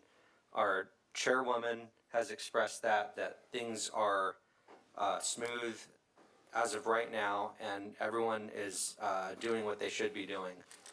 After the election, I think that's when the new positions should take effect and the new council should make their appointments. It's just looking at it logistically, I think that's the smoothest way. I do feel like there was confusion because we did put applications out and we said, hey, people, residents apply for these positions. I think that was probably some uncertainty and unclearness on our part because we've never been through a redistricting process like this before where we're changing lines and doing a lot of this is uncharted territory for us. But that's just how I feel looking at this in a logical sense, is just let the people who are there now finish their terms till November. New council comes in December, they appoint their new commissioners by their district. It just makes common sense to me if that's doable. Is that a second, Mr. Bishop? Is that exactly what you were recommending? That's, well, that's my motion, is to basically keep everyone that's in place now on the planning commission to remain there until after the election. And then at some point after the election, once the council member, all the council members have been selected and put in place, then this issue will be brought up so that everybody has an opportunity to name their own, commissioner. I think they get sworn in December, so maybe have it brought back first meeting of January, and then we can get everyone in their positions. And I think that falls in line with what our chairwoman, planning commissioner wants as well. Is that more or less the understanding I got from her? Well, that's what I thought I heard. Yeah. But is that a second then, Mr. Bishop? Yeah, that would be a second. Okay. All right. And, Scott, we worked on some language together, which is basically what we're talking about here, correct? Yes, so the language, I'm happy to read it into the record. Essentially, it would allow but does not require. It would amend this ordinance, so that truly, we're only talking about the ordinance at this point. So this would amend the ordinance to say that the city council has the ability, but is not required to appoint people, to reappoint. That will be the second item. You can decide who you want to reappoint. So at this time, this is what it would say. A revised section 3 would state as follows. It'd be entitled Temporary Suspension of Advertising Requirements. I should say temporary suspension of requirements. It is acknowledged that as of the date of this ordinance becomes effective, there will be new city council elections in November 22, approximately 5 months away, and that the new city council members may wish to make their own appointments to the planning commission. It is further acknowledged that it typically takes new planning commissioners some period of time to understand the roles and responsibilities of serving as planning commissioners. The council finds that training new planning commission members who may serve for a few months is not necessarily in the public interest. It also acknowledges that the city has advertised for open positions for 2 of the planning commission districts, but not for all 5 districts. And I believe that is technically correct. Am I correct in believing that is the case? I'm looking to city clerk. Do you know? Can you please repeat that? Sorry. This is what happens when you speak quickly. Did we only advertise for 2 districts? The Do you know? advertisement was for, okay, first of all, we had we went out, we asked the current commissioners if they were interested in being reappointed. So the advertisement was for districts 1 and 3. But what happened was they received several applications, not just for District 1 and 3, but other applications came in for the other districts also. Can we keep, since it's only months away, can we keep those applicants on file? Or is there a way to keep them relevant? So, in a handful of months from now, their applications can still be submitted to the council? We could keep them on file. We'd probably,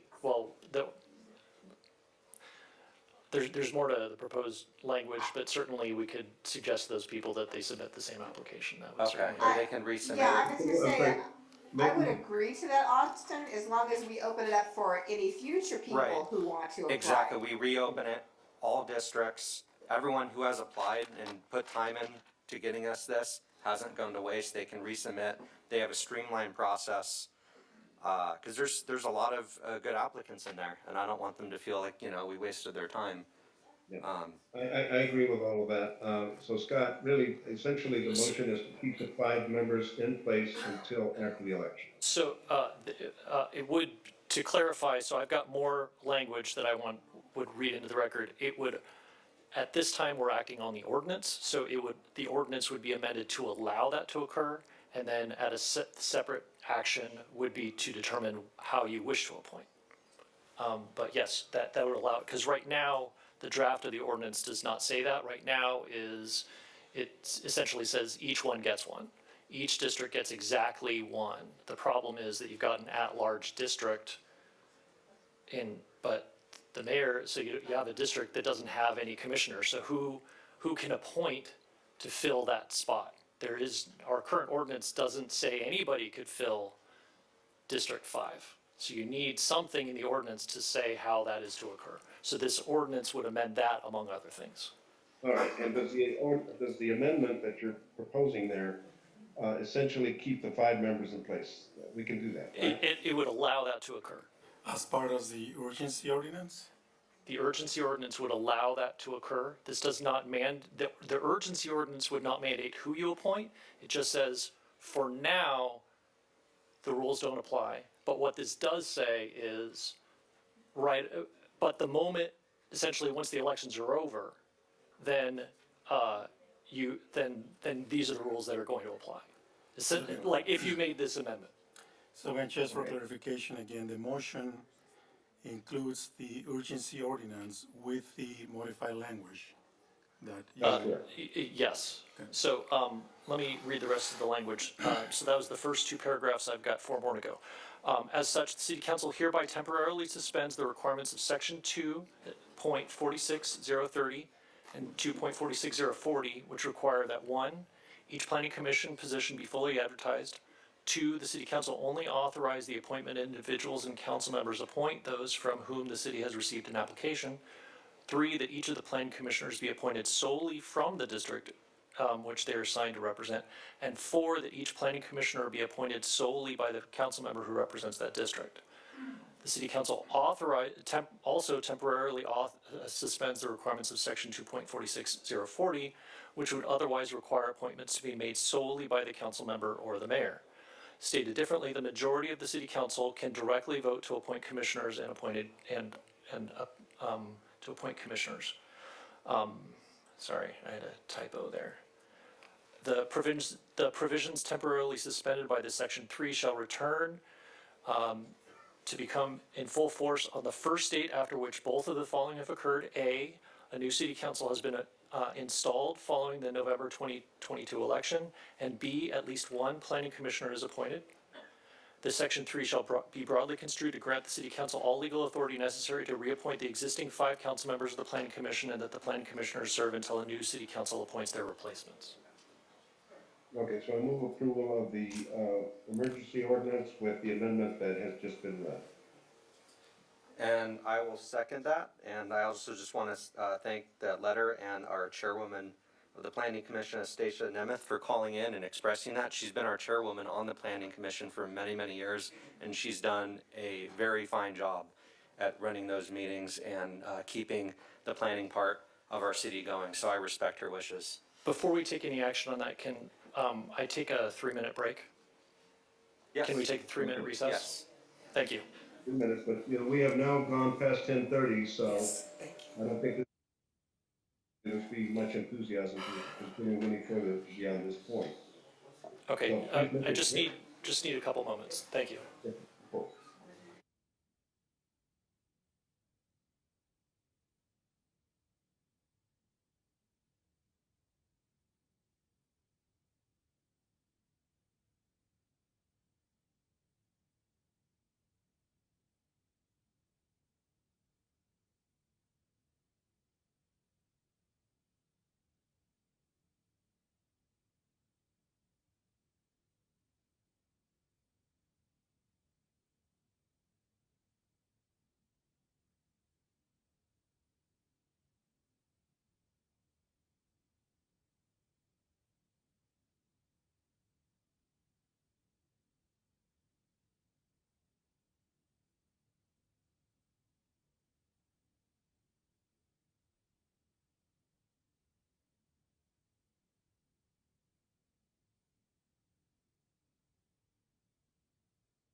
Ladies and gentlemen. Ladies and gentlemen, we're going to reconvene now. All right, let's have order in the chamber, please. All right. Is everyone in place? Ms. Bittencourt, are you there? Here. Okay. It So, is now 11:05. yeah, It's now perfect. 11:05. You're going where I was. I was going to suggest a motion to allow us to go past 10:30, which it clearly is. All right, so can that motion be made to address strictly 4.1, 14.10 and 15.1 and put the rest of the matters over? Can we do it that way? Can we have order in the chamber, please? If we don't vote this motion, does that mean the meeting ends? Well, so I think the motion would be, yes, but the motion right now would be to continue, would be to allow us to complete the discussion essentially. Okay, so I'll move to approve. All right, is there a Or move to second? continue. So Continue to be the clear, Mr. Mayor Pro Tem, I want to make sure that everybody here is clear. Is your motion to have the sole items for discussion that we're approving past 10:30 to be the ones relating to the planning commission? Or are you saying that you will make that determination later as far as whether to further extend?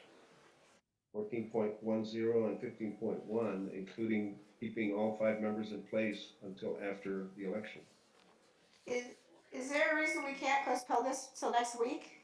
So that other, so, I mean, it's gonna be a lot of conversation. I think we're tweaking this ordinance already, and I don't think tweaking an ordinance at 11 o'clock at night is probably a prudent thing to do. Maybe we should let the city attorney revise the ordinance and bring it back to us in a week, because we have a meeting in a week. We have a meeting in a week. Yeah, Is there any issue with that? I'm just concerned, are there any I'm very tired. yeah, are there any planning commission meetings anytime soon? I just want to make sure we have. There is a planning commission meeting, so if we were to continue this to next Wednesday, there's a planning commission meeting on Thursday. So if you were to adopt that evening, you would need to be sure to appoint that evening, and there's the potential that you would be appointing the night before the planning commission meeting. All right, but we could do that, right? I mean, we could, if the motion passes and keep all 5 in place, then we could just go ahead and meet Thursday night without a glitch. That is true. So, sorry, minor housekeeping item. Can we have a motion to allow us to, we're past 10:30, I just want to make sure that we have a motion to allow the continuation of this discussion. So moved. Second. Bishop made that motion and. First. And, Yes. And Ms. Bettencourt seconds. So all in favor? Aye. Aye. Aye, anyone opposed? Okay, motion passes. So that does need to be a roll call vote, I'm sorry. So I saw that Mayor Pro Okay. Tem voted Roll call. yes. Bettencourt, Yes? Korea, Yes. and Yes. who am I forgetting? Yes, there you go, thank you. And that's only for this item. All right, okay, Right, so we're allowed to um, continue to discuss this, thank you. Just this item. All right, so Ms. Bettencourt is suggesting that we put the entire thing over to the next meeting, which is June 20th. That might give us time to clarify this entire thing, although it puts us at risk that it's so close to the next planning commission meeting in case there aren't sufficient votes to pass this, because as I understand it, it takes 4 votes. Oh, and Mayor Pro Tem, I do want to continue it till next week, but I also, in an abundance of fairness, I believe that the applications were only open for 1 and 3, and I believe that they should be open for 1, 3, and 5, so I'd like to extend the application process for those people that want to apply, because we did not advertise for District 5. So are we, can we do that, Mr. Attorney? Can we extend the application window until next week? Just for clarification, Ms. Yes. Bettencourt, there were 3 applications submitted for District 4. But I think that's not the question. The question is to act on This Yeah, is we the open, ordinance. see, what I mean by fairness is we only advertised for 1 and 3. Other people applied, but if everybody knew that they could apply, we may have had a lot more applications. And I don't believe that we advertised for 5. So I'm just asking that we open it up for anybody who wants to apply, until the meeting next week. Well, Doesn't cost us anything. yeah, I appreciate that, but I thought that the direction that we were going in a little while ago was to keep all 5 members in place, and the applications that have come in would continue to be valid and considered at whenever the next time is that this comes up. But from what I can see, from the discussion, we will not have 4 votes to pass this tonight, unless Mr. Carrillo changes his mind, and I don't know that he will. The question hasn't been posed, so we don't know how I'm gonna vote. Yeah, we're all tired, it's been a long meeting, I don't see how 1 week is gonna make that big of a difference, you guys. I don't have a problem with it. We may create another problem because We might. but you know, this will give time for people to clarify this. Okay, so is that your motion, Ms. Betancourt? Yeah, my motion is to postpone this until next week and keep the application window open until we vote. Is there a second? I'll second that out of respect to the process, out of respect to our staff that gets here at 7 a.m. in the morning. That's a fairly long day for the people that work here. And for the sake of making a well thought out decision, not at 11 o'clock at night. Any comments by any other council member? And I want to thank everyone for still being here and your understanding and patience and your caring about the city. Hasn't gone unnoticed to me. So I'll make a substitute. Mr. Mayor Pro Tem? Yes. I'll make a substitute motion that we act on this tonight. I'm ready to move on. I think that for the best interest of the city and for consistency, we need to act on this tonight. So my substitute motion is to go with the way that you stated your motion, with keeping the planning commissioners in place until this comes again. All right, I'll second that motion. So, unless there's any other discussion, let's have a vote on this motion. All right, hold up. Not just for me, for everybody out there. So the substitute motion was the original motion we discussed earlier that Mr. Loa made? That's correct. That's what I understand. Okay.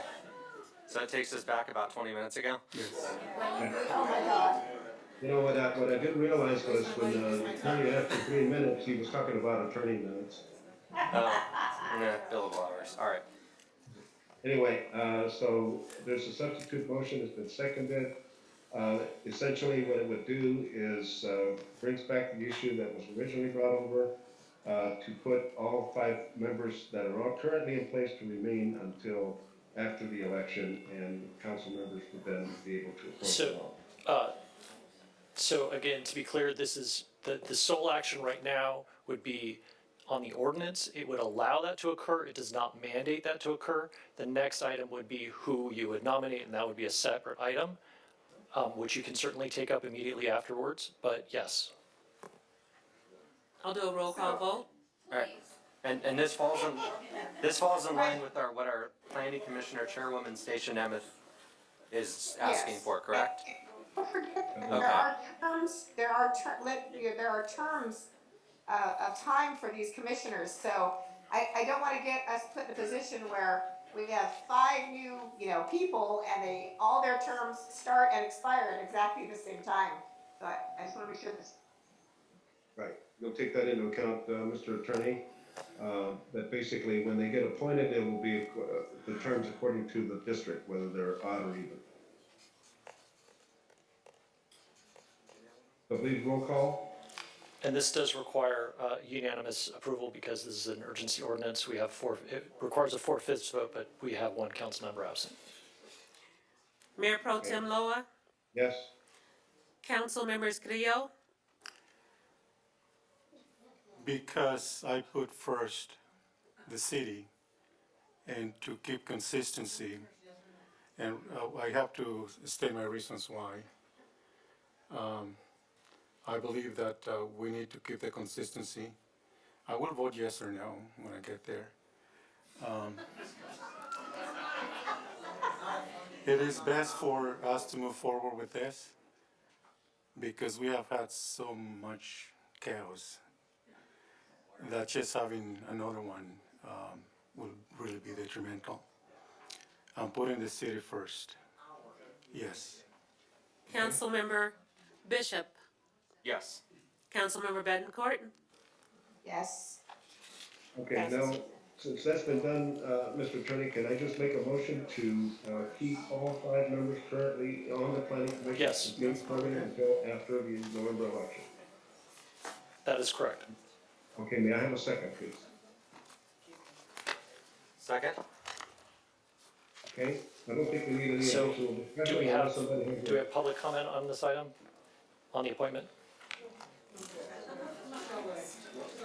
Seeing none, is there any online? on which There's I, none. if 14.10, we already had a, someone The, speak on that item? on the 15.1, which is the appointments, planning commission appointments? I thought we were still on 14.1. We're going to 15.1. We have So not we- voted on 14.1. Oh, we did. So this was the urgency, so, Roll call. This, Did we just vote on that? I thought it was 4-0. yeah, so we just completed, We're on 15. unless I'm wrong, we just completed a 4-0 vote on the urgency ordinance. yeah. So now the next item on the agenda is item 15.1, which is the appointments to the planning commission. So now, my question is there anybody online which wanted to speak on the planning commission appointments? We have Is there one anyone person, online? We have one. one so the person sole- online. Eric Olson, feel free to unmute yourself. I just want to remind everybody that the reason this got so complicated is because the lame duck mayor was trying to cater to one person who he already has on 2 other committees or commissions. It's just odd. Everybody up there expressed interest in keeping the current chair for consistency. Well, good news, her term is not expired. You can keep her, she lives in District 5, it makes that decision easy. The rest of you should get to pick whoever you want for your districts and not just make a group decision for the group. Now that you know the chair gets to stay, she's in a district that doesn't have a council member, that worked out perfectly. Now the rest of you should have the option of picking whoever the hell you want. All right, thank you very much, Mr. Olson. Any other comment online or on the phone? No more at this time. Okay, is there anyone in the chamber? Yes, we have Kevin Shankman. Yes, Mr. Shankman. Reporter, if you ever need some advice regarding redistricting, you can call me. Or you could have Kim Barlow call me from your office. We've had a good working relationship. But watching this is like watching 2 monkeys try to fornicate with a football. This is insane. You guys didn't need to do anything in order to accomplish what I think is being accomplished here, which is no change at all. That's all. Thank you. Thank you, Mr. All right, is there any other public comment? Is there a motion to close public comment? So moved. Is there a second? Second? Okay, motion Bishop, second Mr. Carrillo. Roll call, please. Mayor Pro Tem Loa, Yes? Council Members Carrillo, Yes. Bishop, Yes. and Bettencourt. Yes. Okay, that closes the public comment. All right, so 15.1, that's what we're talking about. My motion is to keep the 5 members in place until after the election. Is there a second? So it'd be to remove and reappoint all 5 planning commissioners. Right. Second? Okay, I think we've had plenty of discussion unless there's a tremendous urge to keep talking. I would ask that we have roll call. Didn't we just do that? Are we now having a chance to appoint somebody else? No, we just have to pass the motion. Now, we acted on 14.10 and now we're acting on 15.1, which is basically to keep the 5 commissioners in place.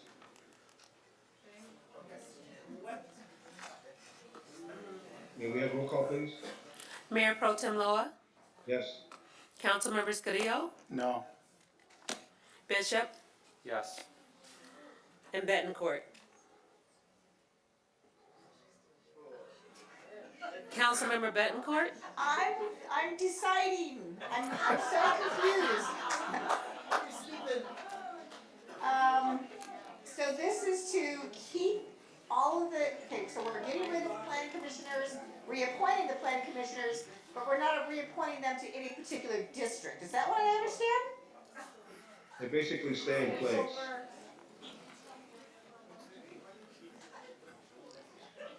No. Okay, so the motion fails. All right, so what do we have now, Mr. City Attorney?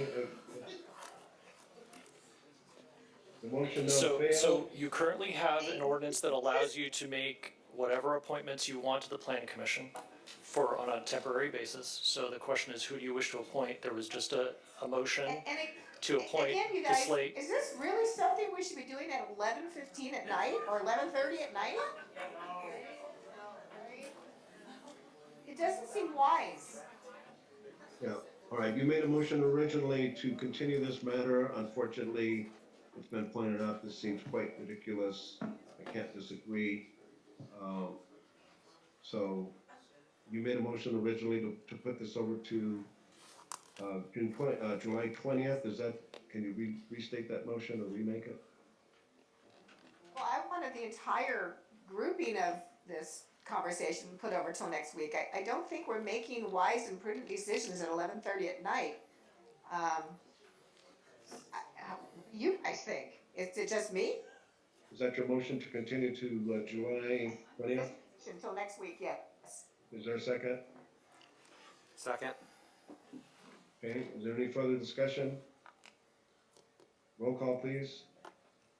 Mayor Pro Tem Loa, Yes? Councilmembers Carrillo, Yes. Bishop, Yes. and Bettencourt. Yes. All right, I think we should entertain a motion to adjourn. until Motion to adjourn. July 20th. Motion to adjourn. Mr. Carrillo, is there a second? Second. Bishop, and that's a motion to continue to July 20th, is that correct? That is correct. Yes. Roll call, please.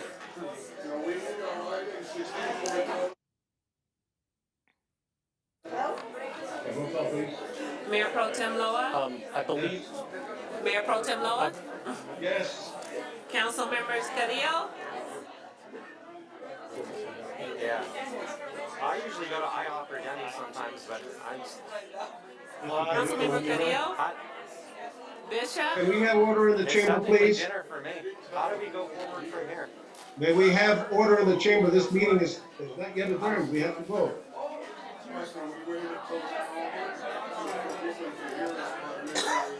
We don't even have a quorum to vote on it without off hour. The motion to continue, we can do that. Councilmember Carrillo, so as the chair, you have the Continue the ability meeting? to adjourn immediately. And so that does not require a motion, so you can just adjourn right now. Okay, motion is, the meeting is adjourned to July 20th at 7 o'clock. Thank you.